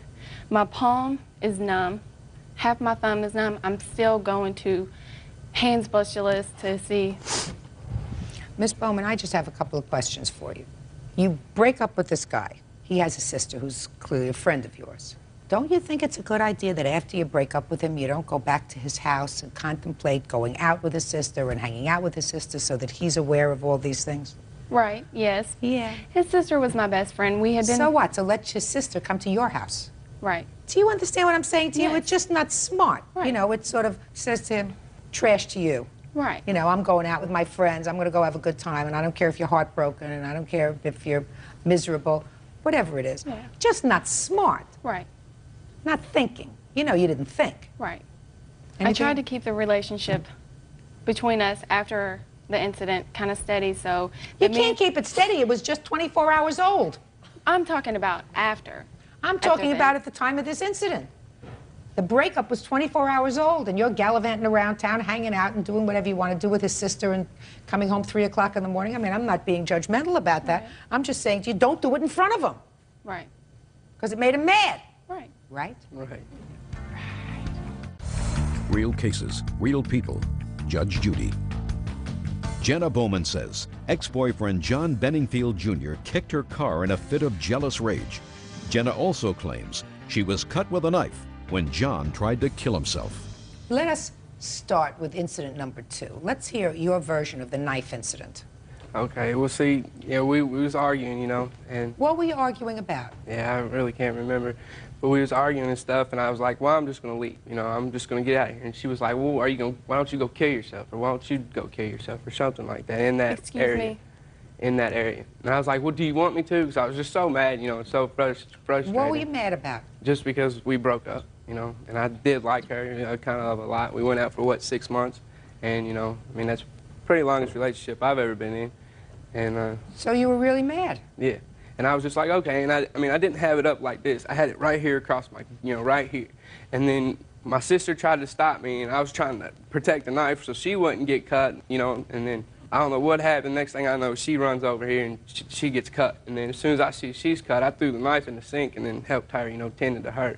Like, I got to town, and I told Sarah and them to call 911 because I didn't know, how bad it was. And then, yeah, the police came and... Well, that was the second time the police had come. Yeah. Police came twice. The first time they came about the car. Yes, ma'am. And they took me. They was going to take me to jail, but they Take you to jail for what? For assault with a deadly weapon. Because I guess she was going to press charges against me, but they ended up didn't, and then took me to rehab. Well, she really assaulted herself with the deadly weapon that you were holding. Yeah. Right. That's why they took me to rehab, to the hospital, instead of taking me to jail. Well, there's a difference between rehab and a hospital. It's in the hospital. It's rehab in a hospital. What kind of rehab? It's a... I was trying to think. I don't know. It's just they got a bunch of for drugs and for people that are. I guess. Well, for drugs. Yeah. Right. Right. Who were you hanging out with that evening? Josh Cato, my friend. See, the 27th, when her car was we supposedly did it. We was in Gap Hollow in where is that? Elizabeth, Indiana. And we didn't leave there until like 4 o'clock in the morning. And when we left there, we went back to his house. And when we got up at his house about noon, I come back to the house, and she was like, "What did you do to my car? Why did you do this to my car?" And I'm well, like, at the time she left the evening before with your sister, you weren't in Gap Hollow. You weren't there. You were home because she said, "I'm leaving, and I don't want to talk about it anymore." You were home. Right. When they left, we pulled out of the driveway because he parked his truck in our second driveway, and she was parked with my sister and my cousin, and they was going to the hospital. Who do you think kicked her car? I have no idea, because his truck said 2 weeks before when we moved into that house, somebody took a baseball bat and keyed his truck. Why would you tell her not to call the police? I don't remember saying not to call the police. Yeah, you did. Why would you say don't call the police? It's no big deal. I have no idea. Mr. Benningfield, you have no idea? Right. I have an idea. Let me see the estimates on the car and let me see the medical bills. These are the hospital bills. Give her the estimate, too. And this is the estimate for my car.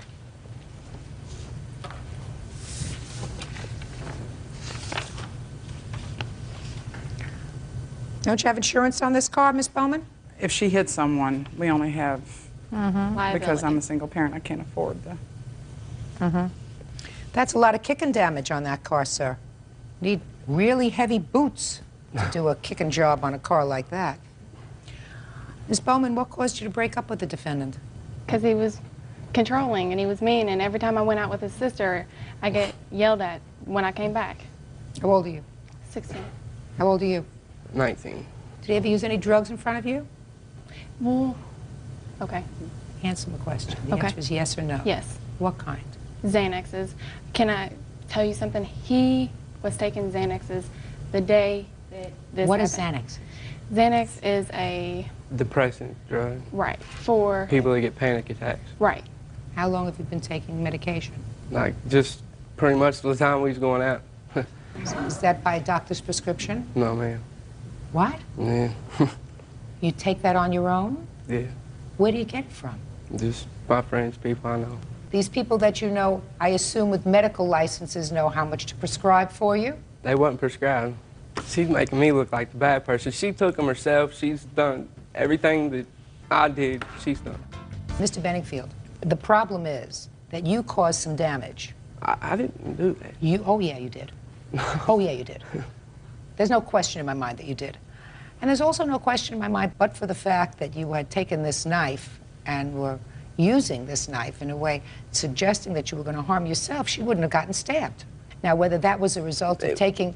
Try to pay attention. You're 19 years old. Trust me, you don't know everything. You think you know everything. Maybe you think he knows everything. You think you know everything? But for the fact that you probably are operating only on partial cylinders because of this medication that you're taking, sir, you reacted to her breaking up with you in a way that was off balance. Now, am I saying to you that she did the right thing by going out with your sister and still having a relationship with you? The answer is no. I think she acted like an immature 16-year-old. And your chronological age is 18, right? Right. Translated, probably about 9. And that's what 9-year-olds do when they don't get what they want. They hit, they scratch, they mark up somebody's walls, they do a whole bunch of things. She had the police involved. She went and she was going to press charges against me. And I had to go up to Sellersburg Police Department to give them a statement. They said they couldn't do nothing. She supposedly gave them all kind of witnesses that I supposedly admitted it to them. But them same witnesses, when the cop asked them, did he tell you this? They was like, no. I don't care what they said, sir. I'm telling you, you trashed her car. You want to know how I know you trashed her car? Because I can see it. I can see what happened when she left and how angry you were. How angry you were even the next day because you said that's why you grabbed the knife, because you were so angry, because you really liked her. And here she was telling you, I'm breaking up with you and I'm going to hang out at bars, friends, whatever, with your sister. And I'm leaving, bye, and she leaves you there all by yourself with your medication and your friend.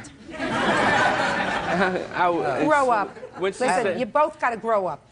I give you some latitude because you're only 16.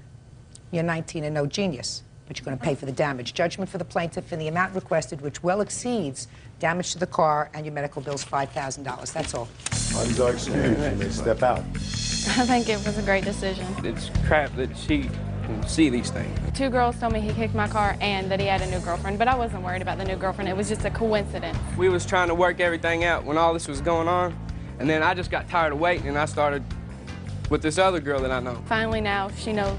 We all know the truth. And then she found that out, and then all this, she started suing me just to try getting money, because she's for money. Don't date psychos. And now the next case. All parties in the matter of Merrick versus Black. Step forward, please. 19-year-old salesperson Kathleen Merrick is suing her former friend, 19-year-old college student Catherine Black, for the return of a snowboard. All right, Miss Merrick, you and Miss Black used to be friends. It is your claim that you loaned her a snowboard. While you were friends, you're no longer friends, you want it back. She said it was a gift, right? Yes. That's what this is about. When did the snowboard leave your possession and go into her possession? About a year ago, around this time. Tell me how that happened. We were friends and she wanted to go snowboarding and I had an extra snowboard, so I lent it to her. Where'd you get an extra snowboard I had 2 snowboards. From where? My mom bought them for me. No, that's not true. Your mother did not buy both for you. I had 2 snowboards at my house. I didn't ask you whether you had 2 at your house.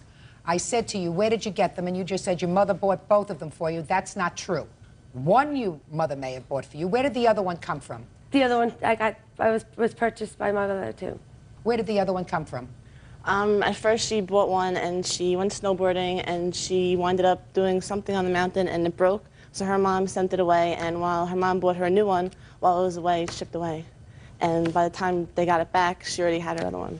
I'm going to read you from your answer. You said it started in October when she broke up with her ex-boyfriend and decided to get back a snowboard that was given to him as a gift while they were together. Did you forget that you wrote that? No, not at all. We went and asked his younger sister to go up and get it without him knowing. Once we got it in the car, she decided she had no use for it. Doesn't that sound familiar to you? Yes, Your Honor. So according to your answer, she had given the snowboard to an old boyfriend as a present. When they broke up, the 2 of you went and took it back, right? Yes. And he wasn't there at the time. He got in the car and she said, I have one already, so you could have this one. Yes. I'm so glad at least I had my story straight. Does that sound familiar to you? Yes. We went to go get the snowboard back from the person's house, and I had the snowboard, and I lent it to her to use because we were going to go snowboarding together. Your Honor, she gave it to me as a gift because... In the matter of Mendoza versus Orozco. Parties have been sworn in, Judge. You may be seated. Ladies, have seats. Well, you're the 2 fathers. Both daughters here? Yes. Yes. Why don't the 2 fathers sit down for a minute and have the 2 girls up here? Your first name is? Cinnamon. And yours? Irene. You were using your father's car? Yeah, he's the primary owner, but we're both on the car. He's the owner? Yeah. What kind of car were you driving? 2001 Kia Rio. Is she a friend of yours? Yeah. How long have you known her? We've known each other for about 3 years. And you knew how old she was at the time of this accident? Yeah. And you knew she didn't have a driver's license? Yeah. Tell me on what day this accident occurred. On July 4th.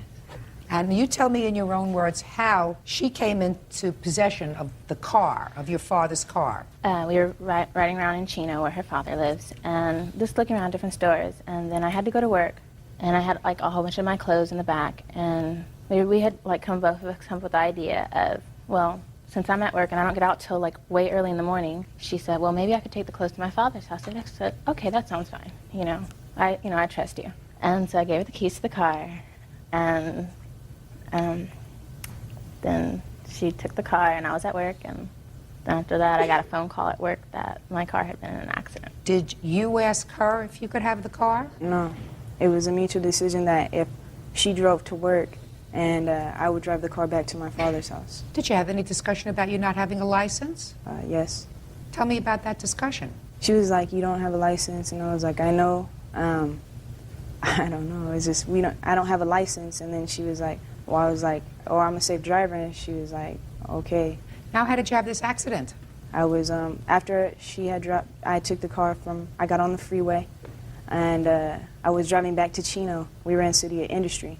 I was in the farthest left lane, but not the carpool lane. I guess the fastest lane. And fastest lane, I was going without a license. I was going 65. Yeah. And she's going 20. Okay, I was going 65. Anything. Go ahead. There was a blue van on the side of me and a white Camry tailgating me, and there was a car coming up on the carpool lane. Half of the car was in front of the Kia, and then it started moving into my lane. The white Camry was... it's getting too complicated. How did you have the accident? I'm telling you.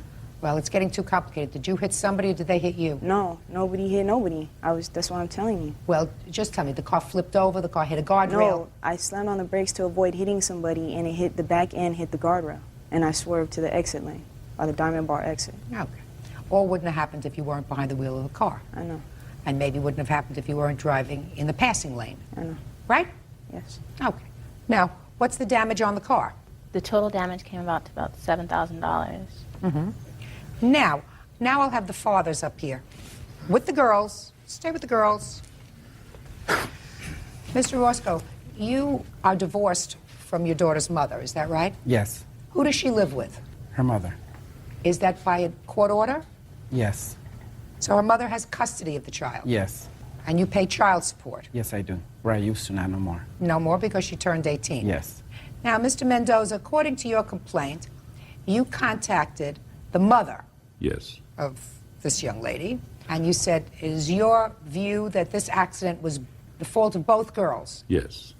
So that you should split the cost? Exactly. And her mother said, okay, I'll pay $1,500, and her father should pay $1,500. Well, originally, Judge, what I had intended to do was file a claim for $5,000. Total damage was about $7,000. What I did then... File a claim against who? Against both of them for $5,000. Both her father and mother. I thought you were going to file a claim for $5,000 against your daughter. No. Why not? Well, it's her fault. Well, I felt it was both their fault. Oh, did you? Okay. So because of that, I figured it was only fair for me to file a claim, not for $5,000, but make my daughter be responsible for more than half of the damage because she was equally as fault for giving her the keys. So I figured it was $3,000 settlement was more than justified. So that's what I did. I went for the $3,000. Irene's mother said she agreed with that and paid me $1,500. She said I would get the other $1,500. I would have to get the other $1,500 from Mr. Orozco. I then sent a letter to him stating this. Why didn't you send a letter to your insurance company? Because the insurance company will not cover it. Why not? They said that because of the driver involved in the accident was under 25 and did not have a license. Right. We did contact the insurance company. Of course you did. And they disclaimed because you gave the car to your daughter to drive, your daughter did the wrong thing, and your insurance company wouldn't cover the damage. Exactly. Why do you think that he should? Well, because his daughter was driving. I felt they were both irresponsible, so why not? He doesn't have custody of his daughter. He had custody at that time. They were staying at his home. Judge Judy. 18-year-old Cinnamon Mendoza says she loaned her car to friend 18-year-old Irene Orozco. Cinnamon claims Irene drove it on the freeway and wrecked it. Her mother cannot obligate him just because she says, get the other half I didn't from ask her him. to obligate him. I asked him for it. I didn't say anything to her about obligating him. It was aware to us that her mother said on the divorce decree that they had joint custody, but Irene chose to live with her mother, and they have 2 other sons that live with him, but they do have joint custody. What does Irene do now? Does Irene go to school? I have a full-time job. I was going to school, but I couldn't pay for it to go to JC. But now you have a full-time job. Yes, and I need to pay this off. If I had to pay my my aunt back. For what? Because she let my mother borrow the $1,500. Oh, she did. So first you paid your aunt back. I need to pay my aunt back. That's why I got a full-time job. Oh, that's fine. And now you're 18? Yes. What kind of work are you doing? I work at a fast food right now. Are you living at home? Yes, I do. So you have no expenses until you pay this off? I'm paying my bills that I have, the phone bill, and whatever my expenses, my personal needs, my clothing, my shoes, everything. Right. You see no reason for your father to pay this, do you? No, I don't. Good, I don't either. I don't think either. that's unfair, but that's up to you. Oh, I don't think that that's unfair, Mr. Mendoza. Yes, it is. I will draw an analogy for you, sir. Let us assume that Irene, instead of being 17 years old at the time of this accident, was 10 years old. Still a minor, right? Still a minor, still had no driver's license. And your daughter said, you want to take the car for a little spin? She's 10. You think her father should be responsible? Yes. Oh, no. Well, that's your opinion. My opinion is he should. No. In the eyes of the law, she's the adult. She's 18. You have given her, you have deemed your daughter responsible enough to drive, to be totally responsible for the safety of a weapon. Car can be used in the hands of somebody who is not responsible as a weapon. You gave her that responsibility. He didn't give his daughter the responsibility of driving the car. I don't know how old you have to be here to get a license. 16, 17, 18, what do you have to be? 17 and a half. 17 and a half. So for some reason, she did not have a driver's license. Now, I don't know whether that's because her parents decided she wasn't mature enough. Her parents decided that it wasn't the right thing when she was 17. But she didn't have a driver's license. So her parents said, no driver's license for you. You said to your daughter, not only can you have a driver's license, you can also have a car. They didn't make that choice. You did. And if your daughter wasn't responsible enough not to safeguard that car and not give the keys to somebody who was not equipped to drive it, I don't see why they're responsible at all. The fact that you got $1,500 from the mother is a gift. He's not responsible. If she wants to do the right thing, she'll pay you back the money. So could a 3-year-old. But she's still driving her mother's car. So could it, at the time of this without incident, a license. that has nothing to do with it. Then if she's in an accident, then if she's driving her mother's car without a license, if the car is in an accident, they could lose their house, they could get their wages garnished, they could lose all their bank accounts. I'm talking about you and your daughter. You felt as if your daughter was responsible enough so that you could give her a brand new 2001 car and said to her, this is yours, be careful with it, be responsible with it. She acted irresponsibly. He did not give his daughter permission to drive that car. In effect, you did, because your daughter was acting as your agent. So I think that if you want to do the right thing from your now full-time job, you will see to it that your friend gets her money so that she is not responsible for these damages anymore. The fact that the insurance company disclaimed, there's a good reason for that.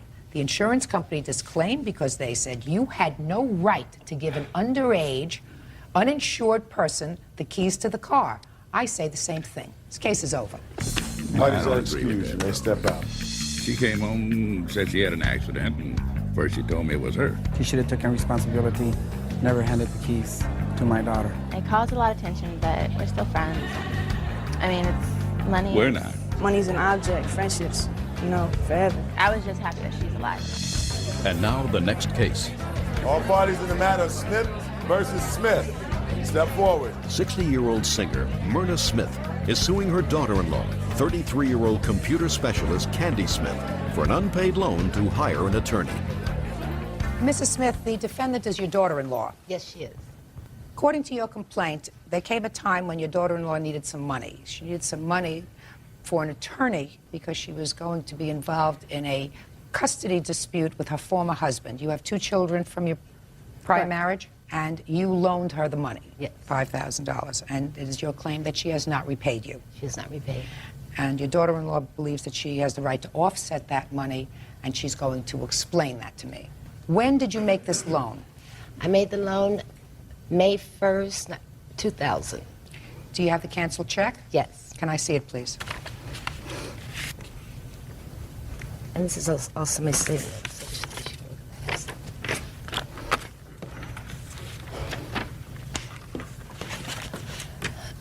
Okay, what was your agreement with regard to repaying this loan? She told me what she would do would, on her pay days, she would deposit money into my account. However, that did not happen, so finally I went to my son and I asked when she would start making the repayments, and she decided that she would make the payments, but she wanted to put them into my savings account instead of my checking account, and I felt she had no right to know what was in my savings account. And she was very inquisitive about my money and how it was spent. Okay, and as of today's date, you have received no money from this $5,000. And you acknowledge that, but for your defense, you did not repay this money out of paychecks or anything else. No. Okay, now I'll hear your defense. Actually, what happened was that at this time, when we had moved into the house, she had given What me... house? We had purchased a house together. She had actually sold her previous residence, and she had used the down payment to purchase a house so that we all can live together, and we were sort of helping each other out. And help yourselves as well. Right, and help All right, ourselves. so what was the arrangement? She put the down payment on this new house. Correct. How much was the down payment on the new house? $100,000. She put down the $100,000 on a house that you were all living in together. Correct, it was under my husband's name. Was there a mortgage on this house? Yes, there was. How much was the mortgage? $185,000. And I gather from your papers that you and your husband make the mortgage payments. Correct. How much were the mortgage payments? $1,703. $1,703. And how many people from your family, you and your husband, you have a child together? Yes, we have 1 child together and 2 children from my previous marriage. So there are 5 of you all together. Correct. And how many people, other than your mother-in-law, were living in the house? The grandmother and also the uncle. Grandmother or uncle paying any money towards the house? He needs to answer. I can't answer. Step up. Mr. Smith, how much money was your uncle paying to the house? My uncle was scheduled to pay $400 a month, but unfortunately that rarely happened. What about your grandmother? No, nothing. Okay. How many months did you live in the house? If include January, 8 months. How many mortgage payments did you make? Because that's your defense to this action. How many mortgage payments did you personally make? Roughly 8 months. You have proof of those payments? Show her proof that you were paying mortgage. What is that? This is the household account that my son and I had to make payments for anything regarding the house. This is how our bills were paid. Can I see? And I'll see your checks for the mortgage payments. Unfortunately, that I do not have. I didn't know that was going to come into question. You have a bill, though, right? I have a bill. No, I don't need a bill. I need the mortgage payments. Your defense, Mrs. Smith, is that it wasn't working out and the house was going to be sold, wasn't working out with all you folks living together, and your mother-in-law insisted that the deed be turned back to her. It was, and you believe that you can set off the number of mortgage payments that you made on the house against the $5,000 that you owed her. That's your defense. No, in a not nutshell. exactly. Not Well, exactly. I'm sorry. Can I clear this up? Okay, my defense is that because of some illegal activities that took place, we had no other choice but to move. No. I don't want to hear that. Yes, we had to move out of the house within 2 weeks. We had told her we were selling the house because of what was going on. With the money that we had, we had to actually use a lot of money to leave the house when we shouldn't have had to leave the house. Is that your defense? We shouldn't have to have... Just a second. Is that your defense? Well, yes. That because of what you perceive to be some illegal activity that was going on in the house, you chose to move, which was a very good judgment, and you believe that your mother-in-law owes you money, the money that you had to spend to find a new place. Right. That is included with the money that we spent with the mortgage. This is all tied together. Well, so I'm going to eliminate your first defense. Your first defense is no defense. Now let's get to the mortgage payments that you say you made. Do you have any other checks? And the only checks that I would use for the mortgage payments was the household account. Okay, and who put money into the household account? It was my wife, myself, and then my mother. And your mother? Yes. Well, how much money did you put into And the my brother. Just a minute. How much money, and the $400, and how much money did you put into the account every month? $1,900 a month I put into that account.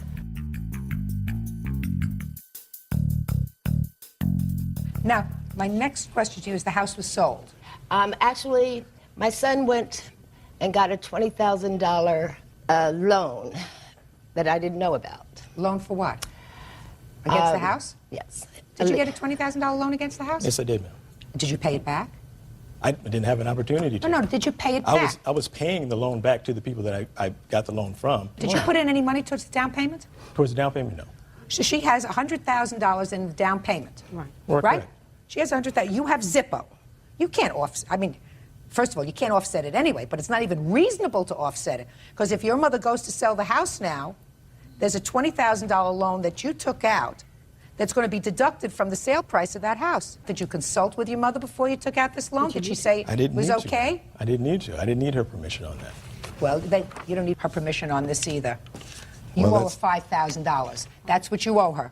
That's what you borrow. That's what you repay. Down in the matter of Marafino versus Wages. Parties have been sworn in, Judge. You may be seated. Folks, have seats, please. Ms. Marafino, you and the defendant were married, divorced, and according to your complaint, tried to reconcile. The reconciliation did not work out, and it is your claim that the defendant has a television set that belongs to you, in addition to other personal property. Yes. The defendant says that the television set was a gift to him, and he has a counterclaim. The counterclaim says that you cleaned out his bank accounts, that you owe him for some medical bills, and some important papers that he wants. Is that right? That's correct. So let's get some dates. When did you try this reconciliation? I moved back in on December of 2000. For how long? I moved out again on March 20th. Okay. And when did you purchase this television set? March 2nd it was purchased. What kind of television?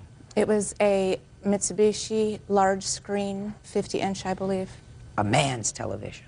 You want me to tell you how I know that, Mrs. Marafino? Bert, don't look so disgusted. I'm going to tell you. I have a lovely living room in my house that I spent a great deal of time trying to make just perfect. Right in the corner as you walk in is this monster 55-inch television set that is the ugliest thing I ever saw.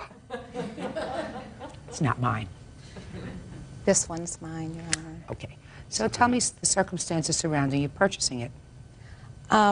We discussed it, and I said that I would buy it, and I bought it. There was no mention of a gift. It was not a gift. It's not true.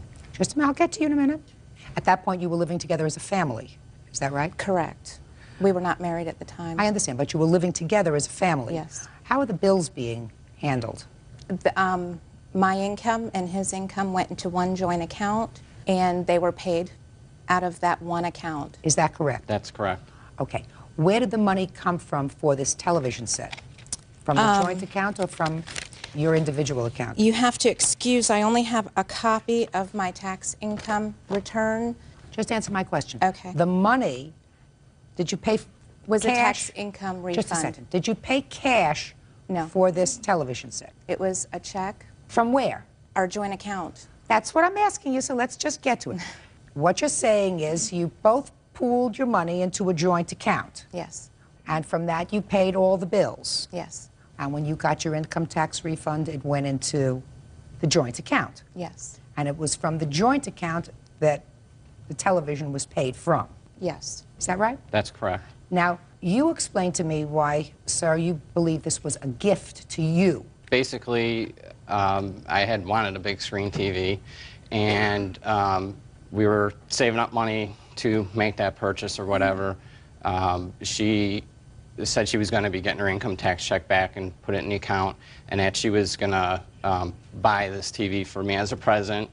And eventually, we were going to save up some more money, and the agreement was that eventually we would purchase a hot tub. Basically, that's what she wanted. Did you get a tax refund that year? Did I get a tax refund? Yes, it was after we had separated already. Let's say, sir, that this was not a gift to you. This was something that was purchased for the household, for the household. Okay. Then you would have to distribute the property. Now, let's say this came out of joint funds, Mm-hmm. but you kept the property, right? That's correct. And it's brand new property. It's not something that was purchased 10 years ago. That's correct. You got to pay for it, unless you want to give her the television set. That's correct. Oh, then we've resolved the whole issue. Well, How much was the television Your Honor, set? Your Honor. $1,960. I have a Your letter here, though, stating that she had accepted her losses and that she's moved on.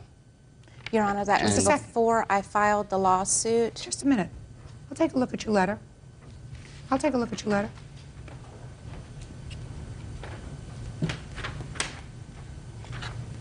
That was a letter I received a few days after she had come and taken everything. You mean you want me to read the part where she says, I've cut my losses with my possessions and have moved on? Right, correct. Give her the money for the television set, sir. You watching it?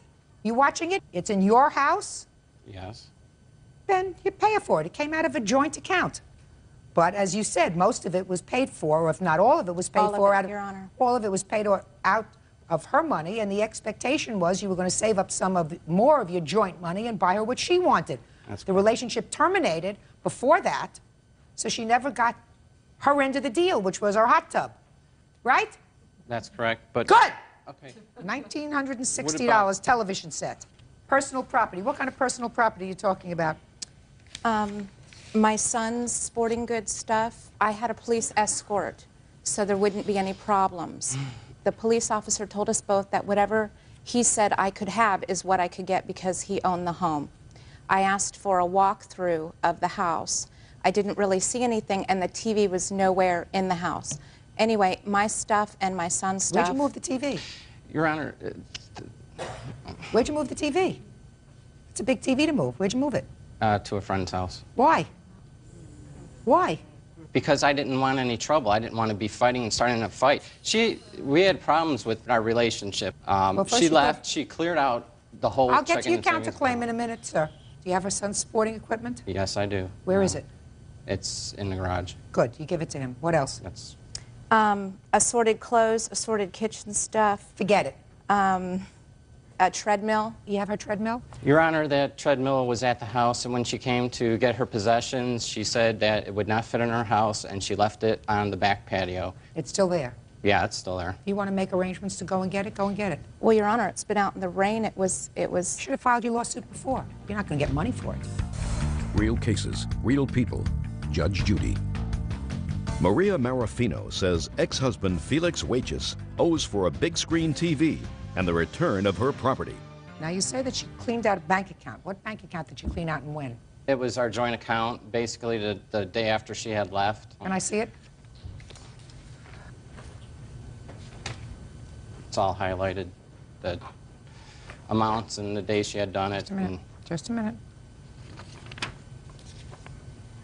Did you withdraw money from the checking account?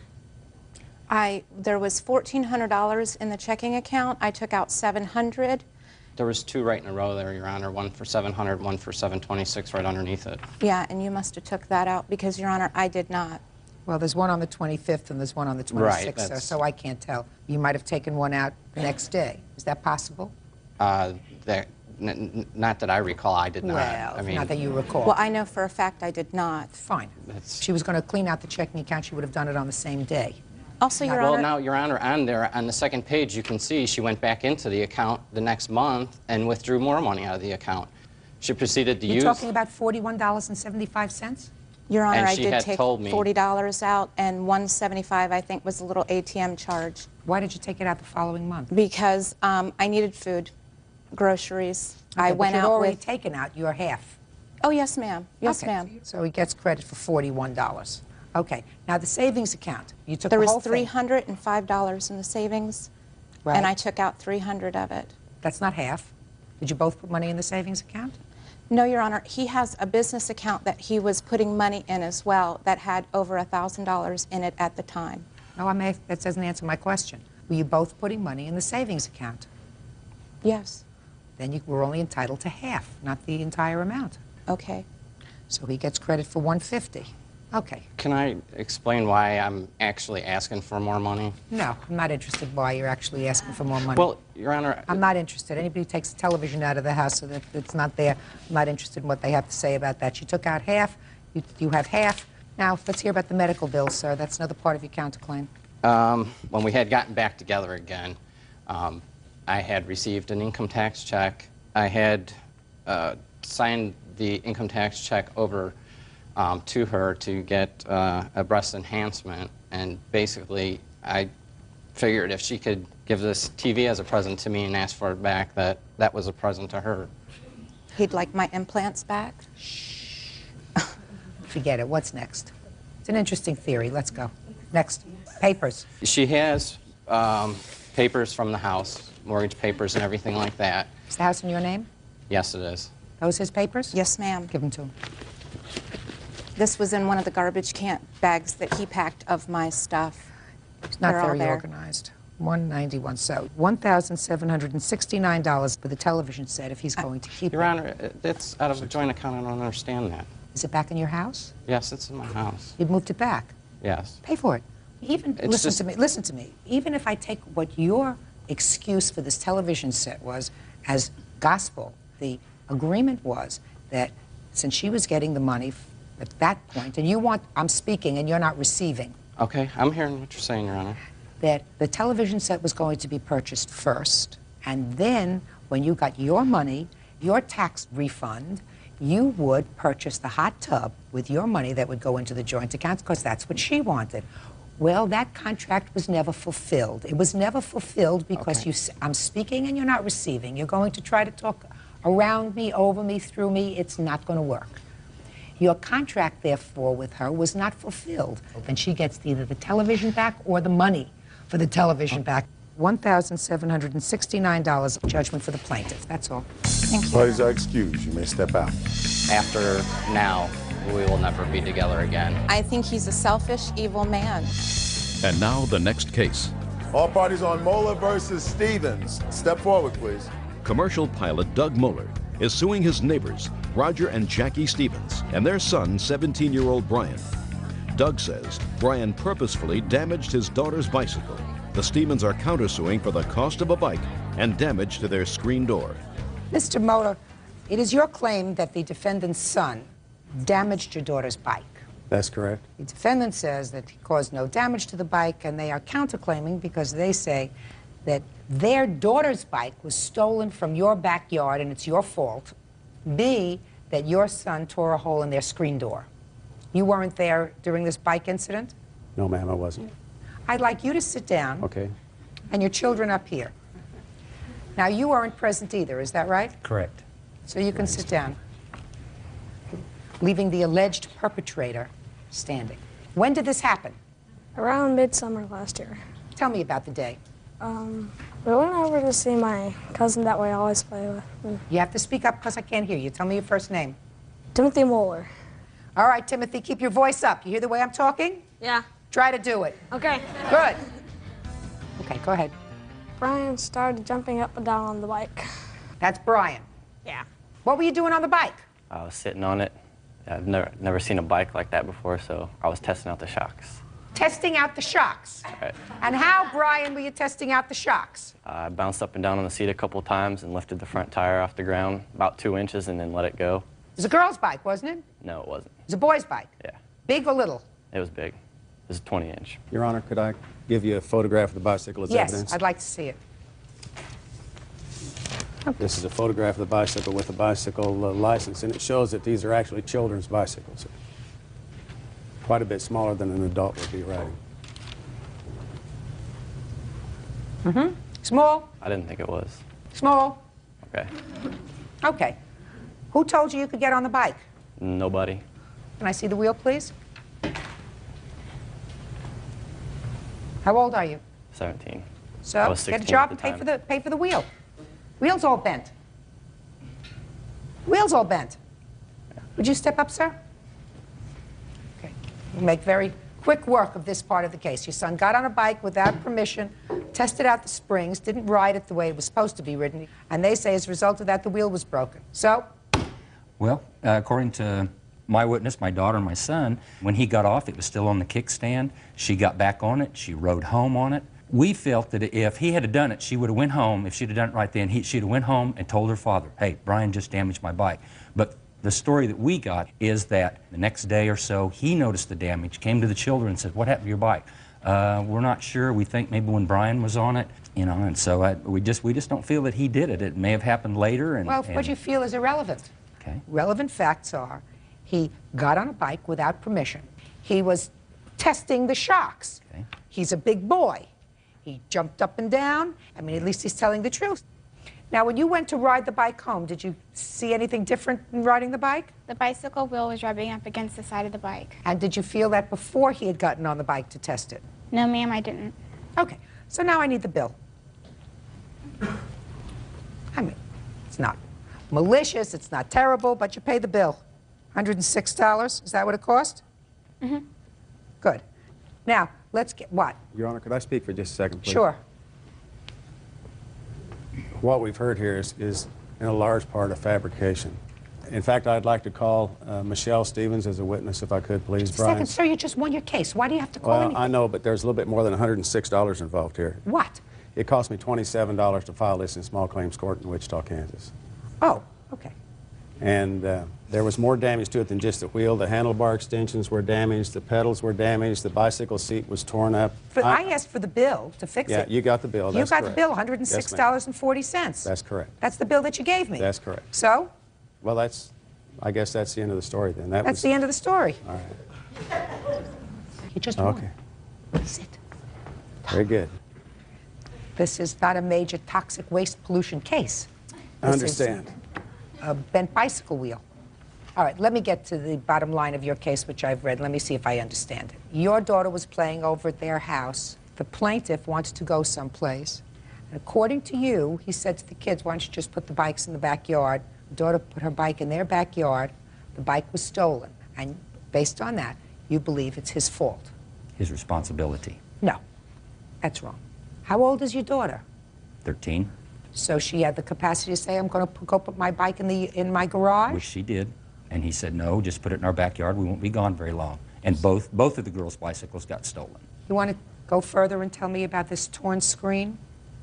This is just When did that what I happen? get from the kids. This was last summer. Did you tear the screen in Mr. Stevens' house? No, ma'am. You have a witness with regard to the torn screen? Yes. My I'll son. hear you, Brian. I was inside the house, and these two kids and my sister were inside, and I was trying to watch TV, and they were being loud, so they went outside. I locked the door, so they were locked out. I heard a noise at my window, and I opened the curtain, and Timothy was there with a stick poking a hole through. Did you poke a hole through the screen? Did you replace the screen?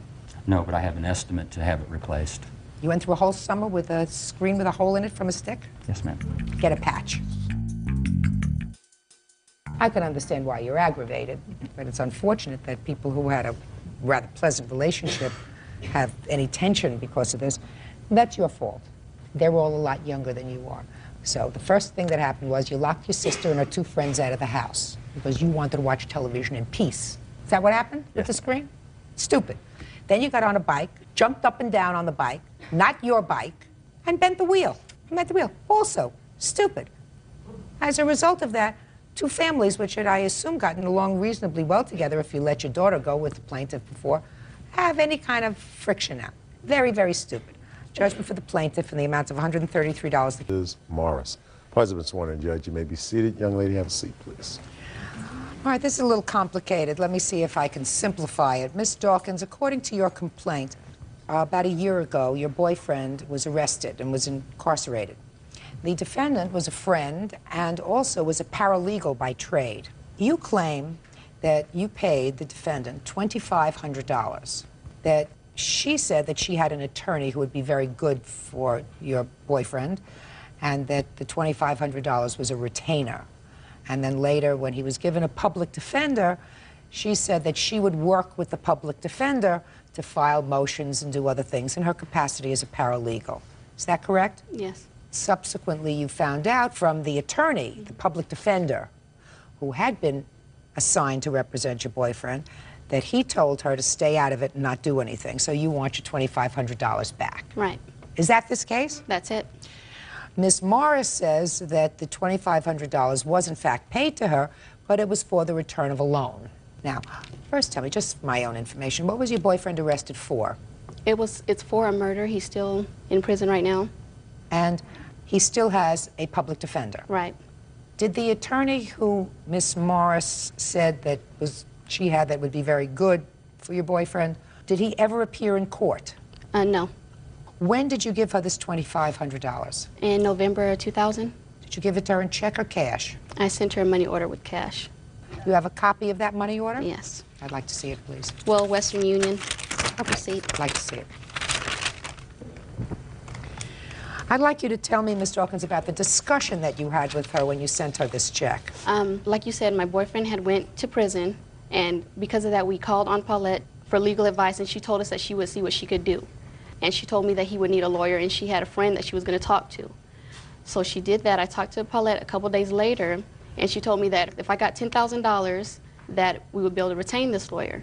All I had at that time was $2,500, and his mother tried to come up with the rest of the money, but we couldn't. So he was given a conflict panel attorney, and we left it alone because we knew we weren't going to come up with the rest of the money. Then she told me that she had spoke with his attorney and that they agreed to work on that. The attorney who was assigned to him, yes. She told me that she had spoke with him and that they agreed to work on the case together, but since he got paid through the state, that I would have to give her the money that I had already had, the $2,500, for her to file the motions and to do some research on her own on my boyfriend's behalf. Is that when you sent the money? Yes. Go ahead. I sent the money from out of state because I was out there with some family. When I came back from out of state, I had got a hold of his attorney, and he told me that he told Paulette not to get involved with the case because she couldn't do anything but hurt it. I got suspicious about it because I had talked to my boyfriend. He told me Paulette had not attended any court dates since I had sent her the money. Okay. Ms. Morris, I will hear you. First of all, Your Honor, I've never seen or met Jessica before in my life. This is my first time ever laying eyes on her. As far You were as a friend of her boyfriend's? Yeah, he calls me Mom. I'm kind of like a mentor to him. And Not such a good mentor if he's in jail for murder. No, that... Okay, go ahead. Go ahead. Prior to him being arrested, I've been helping him try to find a job. He really was pushing the pedal and finding a job. He eventually found a job. The date that he started his job, he got arrested, being in the wrong place at the wrong time. Prior to that, I had loaned the ex-boyfriend a total of $1,200 to help him with her to move into an apartment complex to get on his feet. And he told me that he would pay me back $100 a month. Mom, I will pay you $100 a month until I pay you back. And that's fine, it's no problem. I'm a gambler, Your Honor. So, you loaned him $1,200. I loaned him $1,200. Right. And what he asked me to do was to find him an attorney, which I did. I had a friend who practices in criminal law. I have never, and I really get offended when someone refers to me as a paralegal because I've never even held myself out to be a paralegal. I don't even do paralegal work. I'm not following you, Ms. Morris. Is it your claim that you loaned the ex-boyfriend money and this $2,500 was repayment of that loan? $1,200. $1,200. Okay. Okay. Now, no, is that your claim? The $1,200 is a repayment of the loan? Correct. Okay. And what's the rest of the money for? Okay. I went on behalf of him, and I've gathered a lot of information out on the streets that I could get a lot better than investigators could get. And I gave the information to an investigator for the attorney. And at some point, I didn't feel comfortable with it, so I gave the rest of the information to the MET unit, which is like a SMASH unit, a drug unit. In the meantime, Randy called me and asked me if I would take, first he called my daughter to ask if she would take his son, because his son was in some very serious danger. The son at the time was only 14 months old. Miss Dawkins here was in possession of Randy's son when the murder occurred. He was begging my daughter to take the baby. My daughter couldn't. So he says, I'll ask Mom. And I told him I would do it for $2,500 until he gets out, because raising a baby is not cheap. They couldn't come up with the full $2,500, so I said, okay, the 12 and the 13, $2,500, I will go ahead and do it. When you get out, him, the ex-boyfriend, and her were supposed to take the baby. Well, it ends up that he's still there. He's not in prison, Your Honor. Where is he? He's in a county jail. He's not been tried. He's not in prison. The case is still pending. He's whatever. Yeah. He's not free. Right. Where did you get this money from, Ms. Dawkins? I had it saved up. And I have a letter. This is your money? Yes. I have a letter from Randy showing exactly why she took the money. It doesn't say anything about a loan that was given to him or... This is the person who was That's incarcerated. in jail, right. Real cases, real people. Judge Judy. Jessica Dawkins says she gave money to her ex-boyfriend's friend, Paulette Morris, so she could retain a lawyer on his behalf. Jessica says Paulette blew the money. Let me tell you the problem with your defense, Miss Morris. Your loan agreement was not with the plaintiff. Your loan agreement, if I believe you, was with a person who was incarcerated. And there is no proof that the person who was incarcerated paid that money, that she paid the money. However, there is, Your Honor.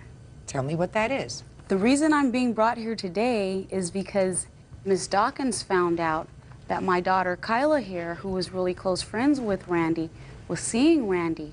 She found out about that, and that's when holy hell came about.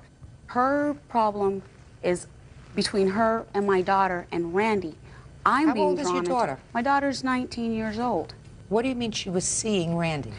My daughter had a boyfriend at the time. Jessica was with Randy at the same time.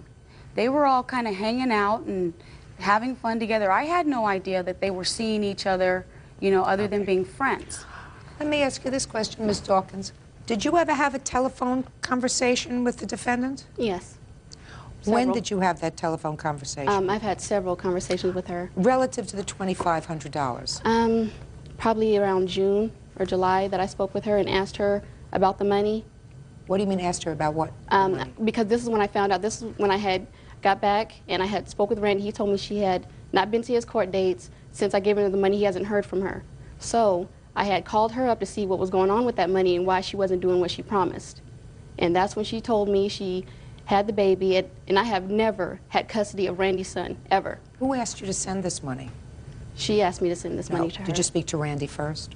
Yes, but he did not tell me to give her the money. I didn't speak with Randy that much because they're collect calls. I can't speak with him that much. I spoke with the defendant, and she told me she would need the money to file motions and do research. Miss Morris, where is this child now? The child is residing with me. In January, I will be adopting the child.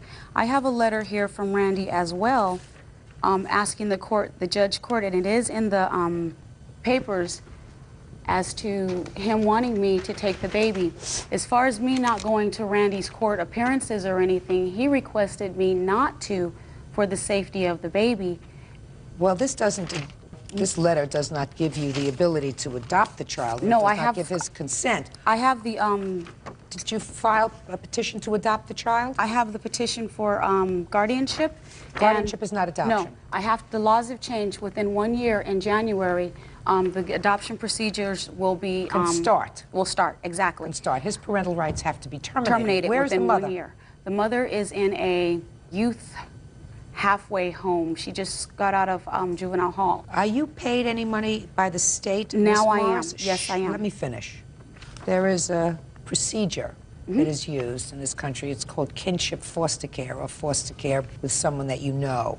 So the state gives you money every month for taking care of the baby. How much do you receive from the state? $406. And how long has the child been with you? The child has been with me since January 2nd. I began receiving payments in about March. So March, April, May, June, July, August, September, October. So you've received 8 payments? Approximately, yes. Is that right? So you've received $3,200 so far. So this money that you say he's supposed to give you for taking care of the child, you have been reimbursed for taking care of the child. Oh, by yes. the state. I had no by choice. The state. Right. By the state. And what happened was when the child was brought to me, the child came to me with just a shirt, a dirty diaper, and a bottle. I had to completely furnish a room, completely buy all clothing, all items that a baby would need to The sustain state him. also gives you a stipend for that clothing allowance. No, I got that later on. But I know that you get a clothing allowance and a stipend, and also money to furnish a room. $100. I know that you get. I know that you get that. $100. So don't say no. Yes, you do. You get $100 for what? A year. For what? For a clothing allowance. Okay. Well, you get $400 a month. The child that age doesn't eat $100 a week. No, he doesn't. Okay. But the child wears diapers. The child had bottles. Right. The child needed clothing. Right. The child has daycare. I work. No, you don't pay for the daycare for the child. Exactly. It comes exactly. From the So money. don't tell me you have daycare because the state pays for the daycare for the child. No, it comes out of the $400. No. The state pays for daycare with daycare vouchers if That you're is working. not true, Your Honor. I don't know what state you come from. He's not a foster child, Your Honor. He's a ward. He's my ward. I'm his legal guardian. When I do put him into a facility, once he's potty trained, it goes according to my income. So who babysits for the child? Whoever I can get to babysit for him. Who do you get to babysit for Usually the my child? relatives or some really Right. close friends. Okay. Good. And I also, gotcha. Your Honor, here... I gotcha. Okay. On the other point, the papers that I'm showing here where I did give Randy the money for him and the apartment for him and Jessica, which they both were dwelling in, is here. My daughter been Were there. you living in an apartment that she helped fund? No, I didn't know anything about that. If she helped Randy fund an apartment, then Randy needs to pay her back. Right. Did right. she reside I did in the not know. apartment? Doesn't make any difference. I didn't know anything about any The money that loan he was gave not her. made to her. The loan was made to him. If you had a misjudgment, Miss Morris, with regard to person to whom you made a loan, you can't visit that on her. And there is no proof that the money that she sent you, the $2,500, came from Randy. I know it didn't come from Randy. Well, if it didn't come from Randy, it has to go back to her. And if he ever gets out of jail because you say he was in the wrong place at the wrong time, then I assume that he will be acquitted of these horrendous charges. And at that time, I assume he'll pay you the money back that he owes you. But that's not her responsibility. Judgment for the plaintiff in the amount of $2,500. That's all. Parties are Your Honor. excused. You may step out. I honestly believe that it was behind jealousy because of my daughter and her ex-boyfriend. There are plenty of men out there. I don't need to hold on to someone that's in jail that's going to mess with someone like that. And now the next case. All parties in the matter of Luster versus Fair. Step forward. 22-year-old makeup artist Kelly Luster is suing her ex-boyfriend, 33-year-old general contractor Herbert Fair, for unpaid credit card charges and for the balance of a computer. Miss Lester, according to your complaint, the defendant is your former boyfriend. Correct. And there was a time when you allowed him to make purchases on a credit card.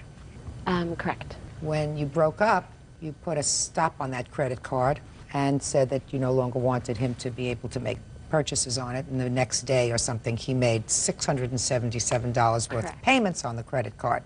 You say that there have been no payments on that amount and you want him to pay you that amount because you're not together anymore and you don't want to be bothered with him and come chasing him and the bank is looking for you and it affects your credit. Correct.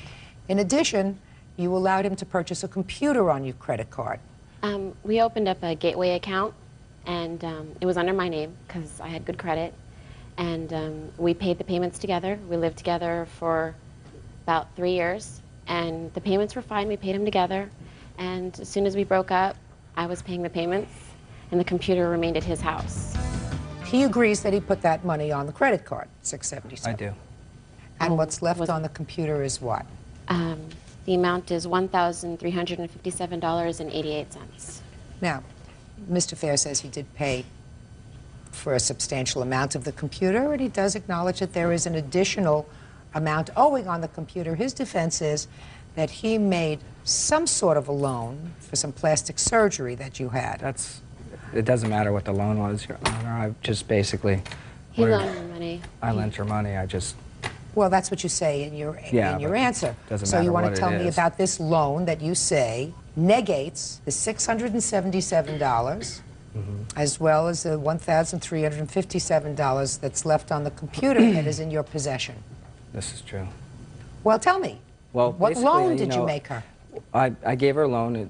It doesn't really matter what it was. I mean, I was with her for 3.5 years, and I was basically, putting her through school and doing some things, for her. And basically, I felt that I didn't have to make the payments no more on the computer because of so much money that I had invested into this relationship Your Honor, as well.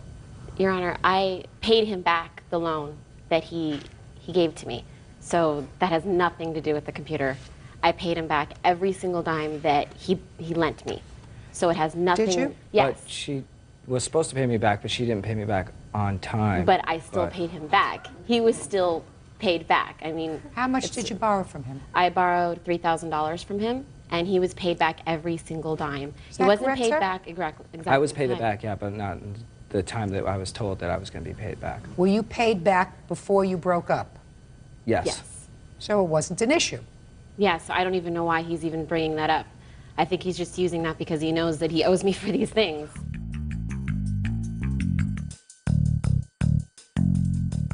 So what is your defense, sir? I don't know what your defense is, Mr. Fair. If that's Well, not your basically, defense. I mean, like I said, you know, 3.5 years of being into this relationship with her and stuff, and I took care of her basically for 3.5 years. I felt that I didn't need to pay these both bills, and these are basically it between her and I. So. As you can see why I don't want to be with him any longer. I paid him back every single dime that... He says that you paid him back. Yeah, and it has nothing to do with the money that he owes me. And he knows that he owes me this money, and he's just trying to make excuses and make up stupid things. I even have proof. I have the bills, if you want to see them. He doesn't deny the bills, Miss Lester. He doesn't deny the bills, and he doesn't have a defense. So judgment, never does. Judgment is for the plaintiff in the amount of $2,034. Thank you, Your Honor. Lemke versus Mungo. Parties have been sworn in, Judge. You may be seated, sir. Have a seat, please. Ms. Lemke, the defendant was a former boyfriend of yours. According to your complaint, he owes you for 3 things. He owes you for money that you loaned to him at one point when he was facing incarceration. He owes you for the value of a car, which you say you purchased, although it was in his name, it was supposed to be your car, and that he owes you for damages as a result of an assault that took place over a year ago. Is that right? That's correct. I assume that the loan that kept him out of jail was the first money that you're suing for. Is that right? Yes. And tell me the circumstances surrounding that loan.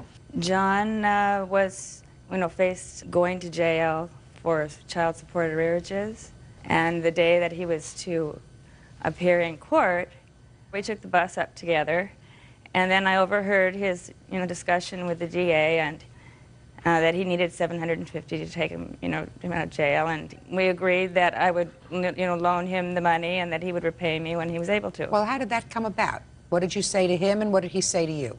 Well, what I said to him was that I had $750.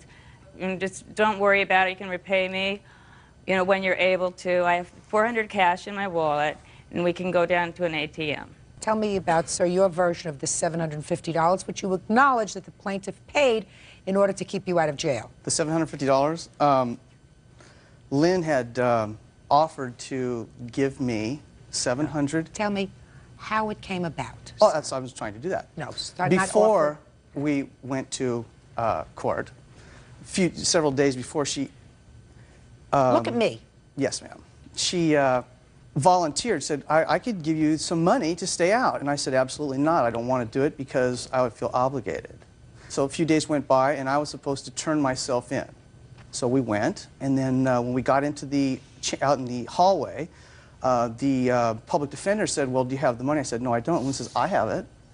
And he said, well, are you going to use it? I said, absolutely not. I don't want to, because I feel like I'm obligated. I cannot pay her back. And then she said, he said, well, do it. I said, no. So he left, and then he came back again and said, why don't you do it? And I said, well, and we thought about it, and I said, he convinced me to do it. I paid it, and then we went home, and that was it. So it's not your fault, and it's not her fault, it's the public defender's fault. No, she offered this money to me in front of Mr. Coleman here. Just a second, but you said yes. that you declined to take it. Yes, I did. Because you would have felt obligated to repay it. Yes. And then you said that the district attorney or the public defender forced you to do it. He did not force me. He coerced me into it. He coaxed you to do it, and you did it. Yes. And I assume, therefore, that your initial reason for not wanting to take the money in the first place still held true, that you would have felt obligated to repay it. That's what you just told me. That's correct. So you took the money, and I assume you still felt obligated to repay it. I did? Well, then I'm asking you that. What happened, sir, between the time you walked into the courthouse when you would have felt obligated to repay the money if the plaintiff gave you the money and the time you actually took the money? She told me it was a gift, and Is I that would what not you- have to pay her. That is- Absolutely. No. Well, Mr. No, she Coleman didn't here say- heard her say it in his house. Just a second, sir. Yes, ma'am. She never used the words gift. This is a gift that I'm making to you, Yes, she John. did. No. She never did. Well, that's not what she's telling you. That's not what I believe. Oh. I wouldn't believe it if you told me, because I don't know if I'd believe anything you Okay. told me. I certainly wouldn't believe it if he told to me. I'm telling you, she didn't give you the money. She may have said to you, I want you to take it, and you can pay me back when you can. Yes. That she might have said. All right, let's move on to number 2. Let's move on to car. How much did you purchase this car for? $625. $625. So it wasn't a Jaguar. No, And it wasn't a brand new car. absolutely not. And you had no driver's license. That's correct. So you purchased the car and you put the car in his name. Not at the time of purchase, but yes, eventually. When did you purchase the car? June 29th. What were you going to do with a car that you couldn't drive? Well, I had wanted a car for a long time, as just to look at friends had known. Of course not. Well, what were you going to do with it? Have other people drive it for me so that I could get around until I have a driver's license. So you must have discussed with him driving you around. No, not necessarily Mr. Mungo, my roommate John Coleman. Oh. And no decision had been made whether it even be either one of these persons, people. Whatever. You put the car ultimately in his name. Tell That's me correct. when. It was in July. So you went down to Motor Vehicles and put the car, after you had it for some time, in the defendant's name. Yes. Now, Mr. Mungo, according to you, there came a time when plaintiff came to reside with you in your home. Is that right? Yes. When was that? Let me see here. I have the date right here. It's on the bill of sale that we used, a copy of the bill of sale that we used for the transfer of the automobile, which was dated 7/18/2000. That's when she came to live with you? Yes, came to stay with me. How long did she stay with you? 2 months and 5 days. And according to you, Mr. Mungo, your arrangement was that she could live with you rent-free and give you the car. Correct. Miss Lemke, did you pay any rent? Miss Lemke, pay attention. No, I did not, and I do not remember that document at all. Should look at me. Could you look at me? Oh, I beg your pardon. And was it about the time you went to live with him because you had problems with your old roommate? That's why you Well, he moved out. locked me out of the house, Your old roommate locked you out of the house. Yes. And you went to live with Mr. Mungo. And at the same time that you went to live with Mr. Mungo, was that the time you went down to Motor Vehicles and transferred the title to the car to his name? That's what he says. No, when I went to live with Mr. Mungo, I was only going there for some place to sleep the night I was locked out. But you stayed for 2 months. That's correct, and I contracted bronchitis, had severe pneumonia in All the time you were in August. Mr. Mungo's house. Yes, I was. And you did not pay any rent. While I was taking care of her. Shh. You did not pay any rent. No, but I bought food and whatever, yeah. You did no, not pay I any- paid no rent, no. Oh, okay. And he took care of you when you were sick? No. Who took care of you? I took care of myself. Okay. Let's get to item number 3. Tell me about this alleged assault. When did it take place? September 11th. What happened on September 11th? I mentioned something about the car, the subject I would avoid because of his fiery temper whenever the subject came up. There'd been a lot of verbal abuse. So you started to talk about the car. He didn't want to talk about the car. He ran from the back of his house in a fiery rage and punched me as a boxer's punch right here. Real cases, real people. Judge Judy. Lynn Lemke says ex-boyfriend John Mungo owes for an unpaid loan and the return of a car. Lynn also claims John charged her in a fiery rage and punched her. You have a police report. The police said that a police report could not be issued. Police issue a police report when there's an assault. Do you have any photographs of your injuries as a result of the assault? Yes, I do. Can I see them, please? That was a couple weeks later. This is about 5 weeks later. 6, maybe.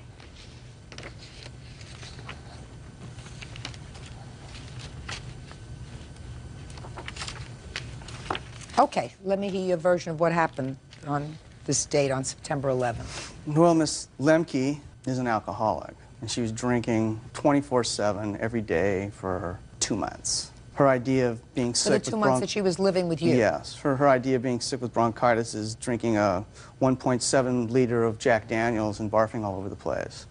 I had my son at my house. He was, I believe, 3 years old, and she was told when he's around and you're drinking, please do not talk to him, leave him alone.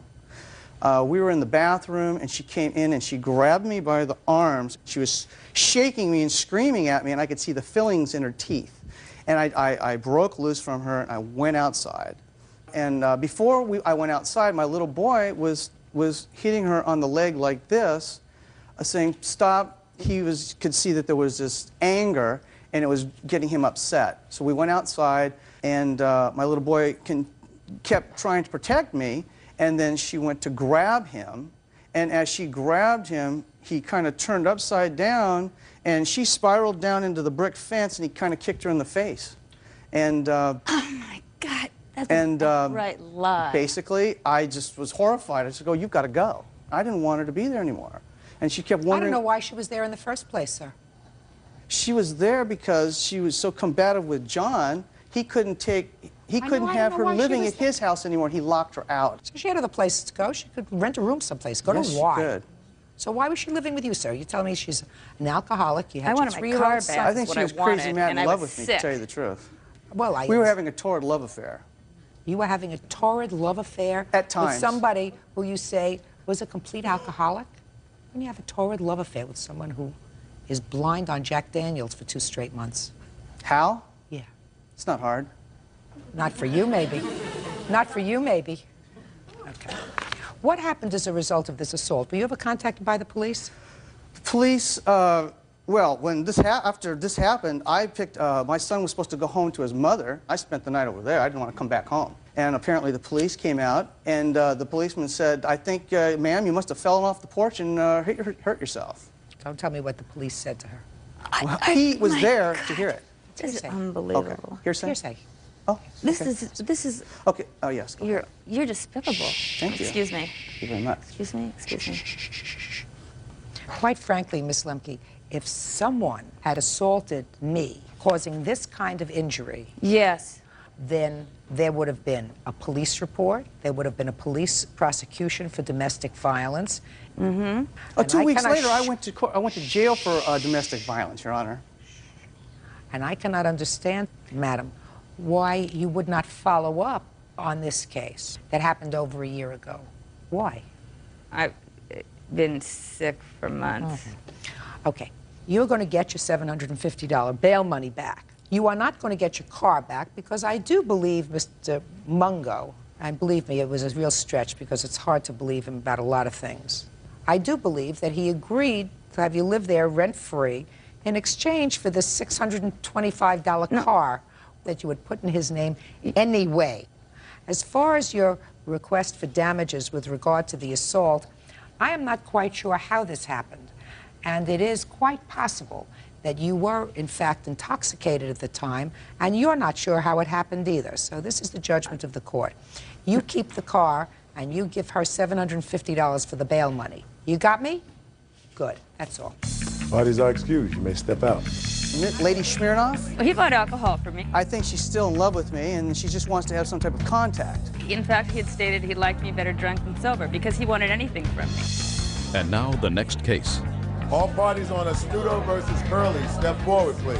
23-year-old secretary Joan Astuto is suing her ex-fiancé, 25-year-old tile setter Sean Curley, for half the cost of a wedding that never happened.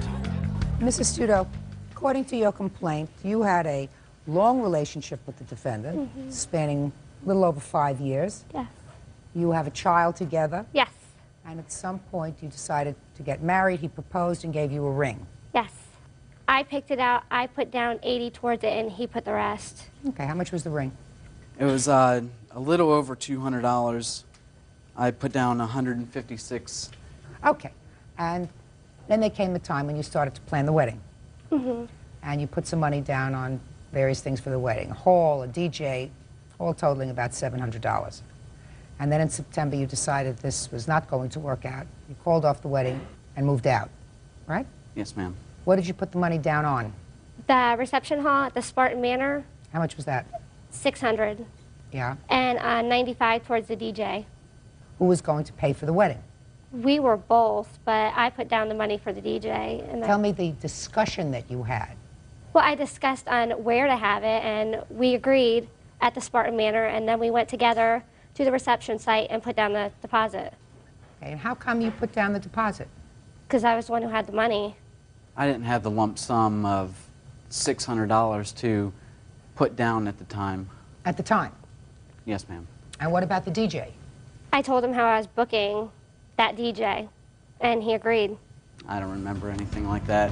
How did you think this wedding was going to get paid for? Very slowly. What do you mean very slowly? What does that mean? Basically... Don't look down. Look up at me. Okay, sorry, ma'am. Week for week until it was paid off. The $600 was a down payment, and then they wanted payment after that every week, and I would have to pay that. Oh, that's perfect. So it was your intention, Mr. Curley, despite your answer, that you intended to pay for this wedding together. Yes, ma'am. So why don't you think you are at least partially responsible for the down payments that she put down? She kept the engagement ring. Did you keep the engagement ring? Yes. Oh, well, he has to be given credit for that. Why didn't you give it back to him? Because he left. So what? I also paid $80 for that wedding ring. Okay, but he paid $156, right? Or how about I just give him his ring back? Oh, fine. Where is it? I can do that. It's at my house. Oh, it's easier. So I don't have to deal with that later. We'll just take off the $156. The entire cost that you put down was $700. Half of that would be $350. So that's $194. I also left my house, gave it to her, $48,000, fully furnished. We have a child together, and I left them two in the house. How much equity is there in the house? Nothing. We just bought it a year ago.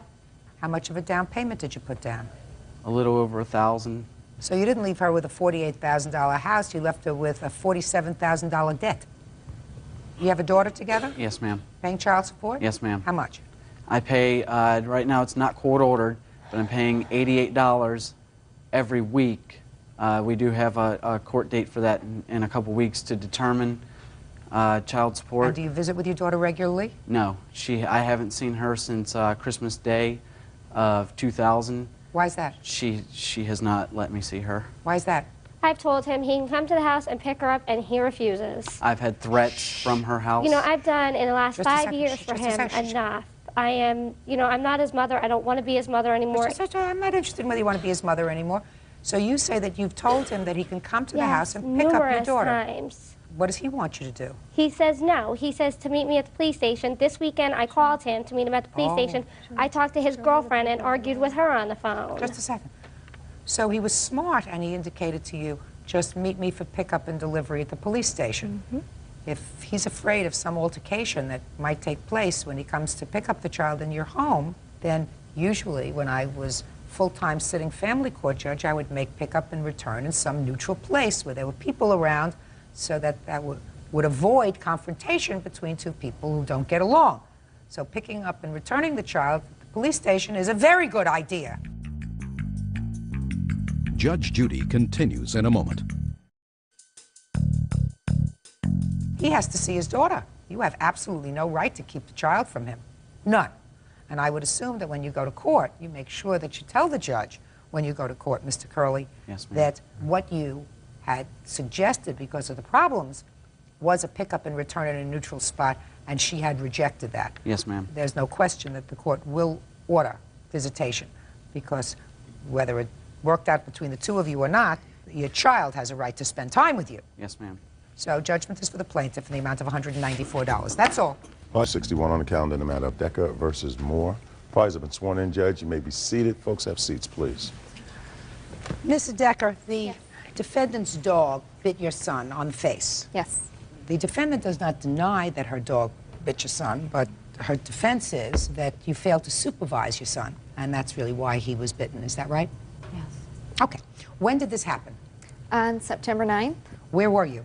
we were at Riverside Park in Grand Rapids at a Indian powwow. How large is this powwow? How many people attend the powwow? A couple hundred. Was it crowded? Fairly. What time did it happen? Approximately between 3 and 3:30 in the afternoon. Where was your son? We had gotten back with food, and he was about 5 feet behind me. We were sitting in the booth. What booth? My friend's stepfather owns a jewelry booth, and then her mother has a candy booth, and we were with them. Who was watching your son? He was amongst all the other kids. How many other kids? 4. You didn't see this attack? No. How old is he? 5. Is he smart 5? Yeah. Okay. What's your name? Connor. Connor. Connor, would you come and sit up here for me? Because I can't see you over that high table. Can you get up there? Here we go. Hi, Connor. Do you know who I am? You know Judge Judy. Right. Do you know what my job is? Do you know that you're in a court? Do you know what happens in a court? Did your mom tell you? No. Well, let me tell you. In a court, 2 people have a disagreement, and I'm supposed to make a decision as to who's right and who's wrong. You understand that? So it's very important that the people who tell me things in court tell me only the truth. Mm-hmm. You know what the truth is? Yeah. People tell the truth. Hopefully, they always tell the truth. Do you always tell the truth? Do you remember when you were at the powwow in Riverside Park? Remember that day? Do you remember the day you got bitten by the dog? Yeah, it did. It did what? Bit me right here. Do you remember what the dog looked like? Don't remember. That's maybe a good thing. He does. Was it a big dog or a little dog, Connor? Big. Did you go up to the dog to pet it? Yeah. And what happened when you went up to the dog to pet it? Her asked me if I wanted to pet it, and I said yes. And Who asked you? the lady, and I said yeah, and I said it to pet it, and it bit me. So the lady asked you if you wanted to pet it. Did any of the other children want to pet the dog? Shane did, and it didn't bit him. It didn't. Show me where the dog bit you, Connor. Right here, and can't really see that one. Did the lady who had the dog help you after the dog bit you? Who came to help you? My mom. Okay. All right, Connor, you can go and sit down over there. Okay. What happened immediately after your son was bitten? When I heard him scream, I got up. I had put my food down, turned around. Somebody was holding him. I don't know if it was the defendant or my friend's mother. I wasn't even paying attention. I immediately grabbed him. Somebody was handing me paper towel, and I was going for first aid. And I saw out of the corner of my eye the defendants headed towards the parking lot with the dog. What kind of dog was it? A white Malamute. That's a pretty big dog. Yes. Connor went to the hospital? Yes. And what happened at the hospital? We waited for approximately 5 hours, and then they sedated him and gave him 9 stitches in the face. Did you have consultations with plastic surgeons with regard to the scar on his face? They do not want to see him until the scars are at least 6 months old. Now I'll hear your version of the story. We were at the Indian powwow the 9th of September. My friend Wolf Runner and his wife had booths. There are thousands of people there. It's a very large Indian gathering. So it's very crowded? Very, very noisy. A lot of people coming and going. We were behind his booth. The 3 children that were together, my friend Wolf Runner introduced to me as his grandchildren. Connor being one of them, and the other boy being another, and there was one other. I don't know his name. There were a lot of other dogs there? Quite a few, on leashes, just like mine. We kept mine by the booth. The little boy, brother, had pet the dog.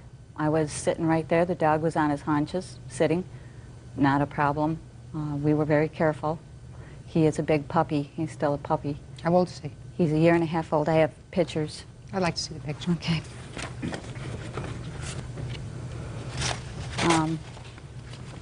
We were in back of the booth getting ready to say goodbye to my friends Bonnie and Wolf Runner. The dog was sitting on his haunches. My friend Rick, my witness, had the dog by the leash. I had him by the collar. The little boy wanted to pet him. The dog never got up off his butt. He petted the dog's nose. My dog never growled, barked, nothing. I don't know what happened. He turned his head.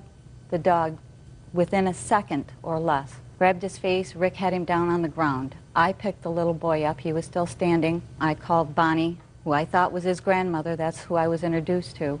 And Bonnie came running out, and I handed the little boy to his mother, if that's who it was.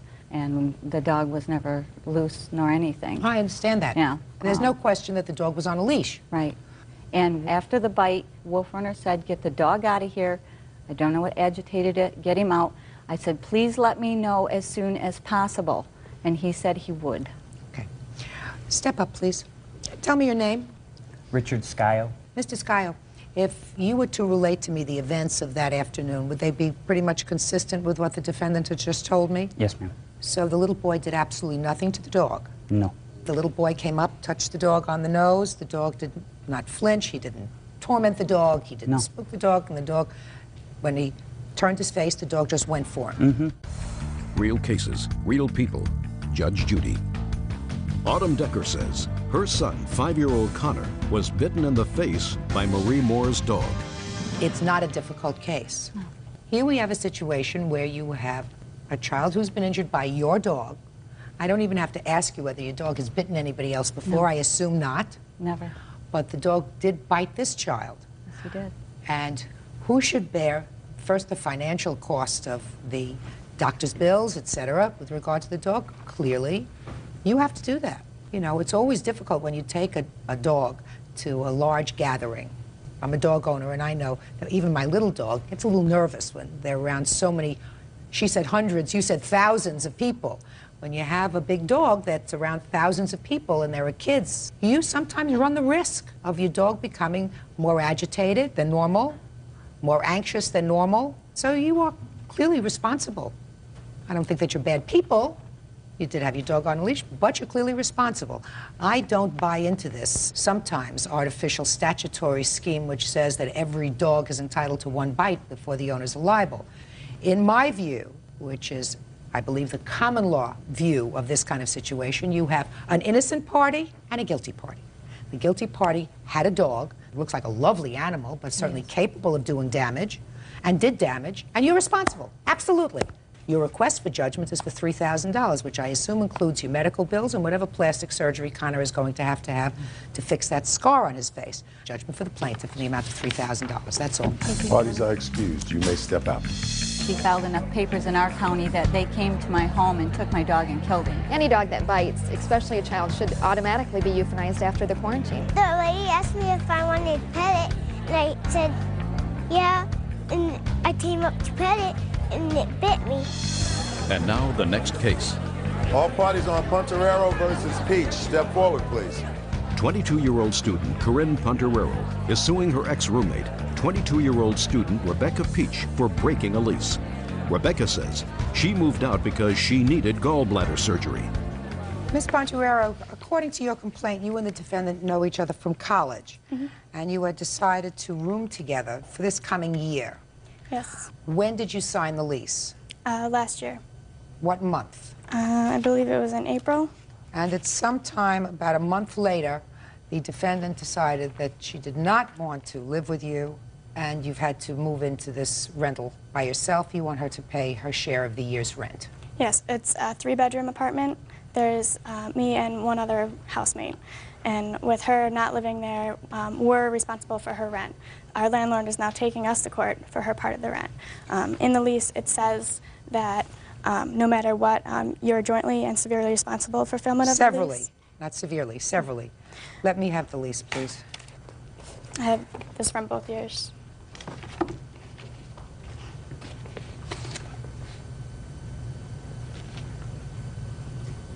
Okay. When did you change your mind? I actually have an email I've written to Corinne. It's dated June 12th. That states that I won't be coming. It's dated what? June 12th. Okay, you changed your mind June 12th. It wasn't so much changing my mind. I was very ill. Corinne and I were disagreeing. It was not a very good living environment for myself. And I have doctors, notes, everything. It was impossible for me to come back to school. So then what did you do to try to get a new roommate? With me being sick, it was hard. What were you sick with? I had my gallbladder taken out 2 years ago. I vomit a lot. I throw up a lot. That's why I had written her the email to let her know that I won't be back, that I'm going to need help with this. Let me see the email. I have it highlighted where I said I wasn't going to be back.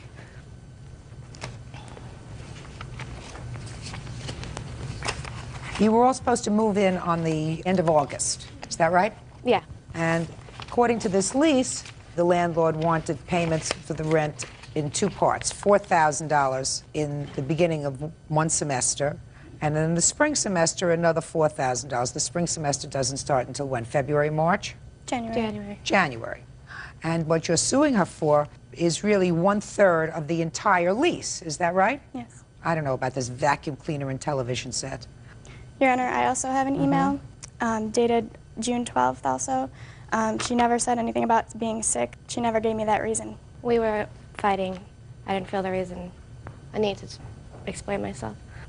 Well, it's a rather nasty email, and it seems to me a lot of other things going on other than just your former gallbladder condition, Ms. Peach. You had an obligation to try to locate a third roommate to take over your obligation under the lease. I understand that. You have an obligation to what they call ameliorate your damages, which means you too have to make an effort to locate a third roommate. We posted these all around campus, and usually when everybody looks for an apartment, you sign a lease well ahead of time. Right now, everybody in school already has signed leases for their living arrangements next year. So finding a roommate now is next to impossible because everybody already has their apartments. Well, at this point, yes, but probably not in June, and certainly not for the spring semester. Well, we've been looking. We found because somebody... situations change, so there is no way that I'm going to grant you an award for the entire amount of the rent that's due and owing, because the spring semester is a whole different scenario. Having had kids in school, I know that after a few months in college, situations change. And kids say, I don't like living with you, and I don't like living with you. I'm going to look for a new roommate. You make new friends, so you can find yourself in a position of filling up that third bedroom, which I'm sure you use now occasionally anyway. You have visitors come up and they use that room? Actually, it's pretty empty. That's not what I asked you. I said, do you sometimes have visitors, friends come up and use that room? Parents, anybody Not else? that room, no. They don't use that room. It just stands as a shrine to the defendant. What's next? If I may interject for a second. Sure. The TV we had bought together, I had left her half the money for it when I moved out in the summertime. And the vacuum cleaner, I don't remember us having one second semester because our first semester housemate took it with her. We didn't have a vacuum the second semester. Well, that's what some of the other things she's suing for, a vacuum cleaner and a television set. I had gotten a phone call from the Fredonia Police Department about me stealing a television and a vacuum cleaner. Now, when I went up to school, I made sure nobody was there. I took all of my stuff out, left her half the money for the TV we bought together, which was $60. And did you take the TV? And I took the TV with me. And I did not take the vacuum. I'm living at home. I don't need the vacuum cleaner. At the time, I didn't know she had left the money because my other housemate had set it aside for me, but she wasn't home. So I went to the police department and I filled out this report, and I find it hard to believe that the TV and all her stuff would be gone, along with the vacuum cleaner. Well, but she says she took the TV, but she left you money, which you acknowledge because your roommate had the money. Yeah, she and took just the money. didn't tell you, so you included the TV in the police report that you filed against her, and the TV should not have been included in that police report. Well, she says that we bought the TV together, and we did not. I bought it on my credit card, and I have the receipt here if you want. We split that. Well, it's very possible you put it on your... I'm not going to get involved with $60 for a television That's fine, set. too, but I did not take a vacuum cleaner. There's no proof that you took the vacuum cleaner. What's next? Well, I have all the copies of the bills from last semester. That some of them we still owe, some of them are in her name, some of them are in mine. I just got a $617 phone bill in my name, which I don't know why it's still in my name, but I just received this phone bill from the phone company. Let me see. Why don't you, Bert, instead of my looking at them, why don't you have them exchange these bills and look at them?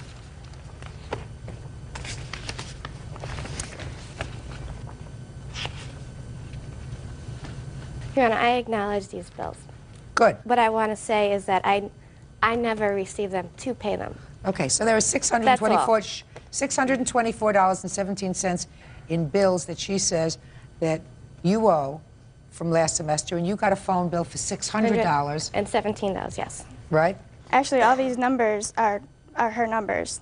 They're all in Long Island. They're all West Palm Beach. There's Buffalo and there, Williamsville from her town. So well, I will be glad to go through them and find out which ones are mine, but the vast majority of them are from hers. Let me see.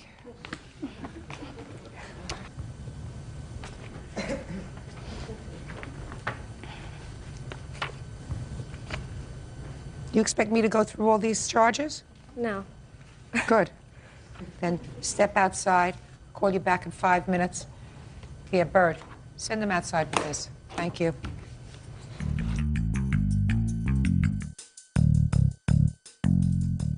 Okay, so who was Talkie Sally?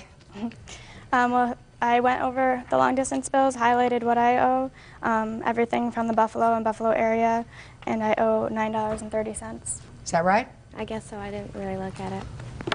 What do you She mean? had you it. didn't She really had the look? calculator. I was. All right, so let me see the entire phone bill, please.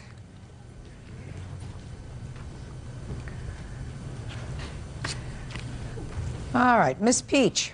Yes. So from your phone bill of $617, the plaintiff owes you $9.30. That's fine.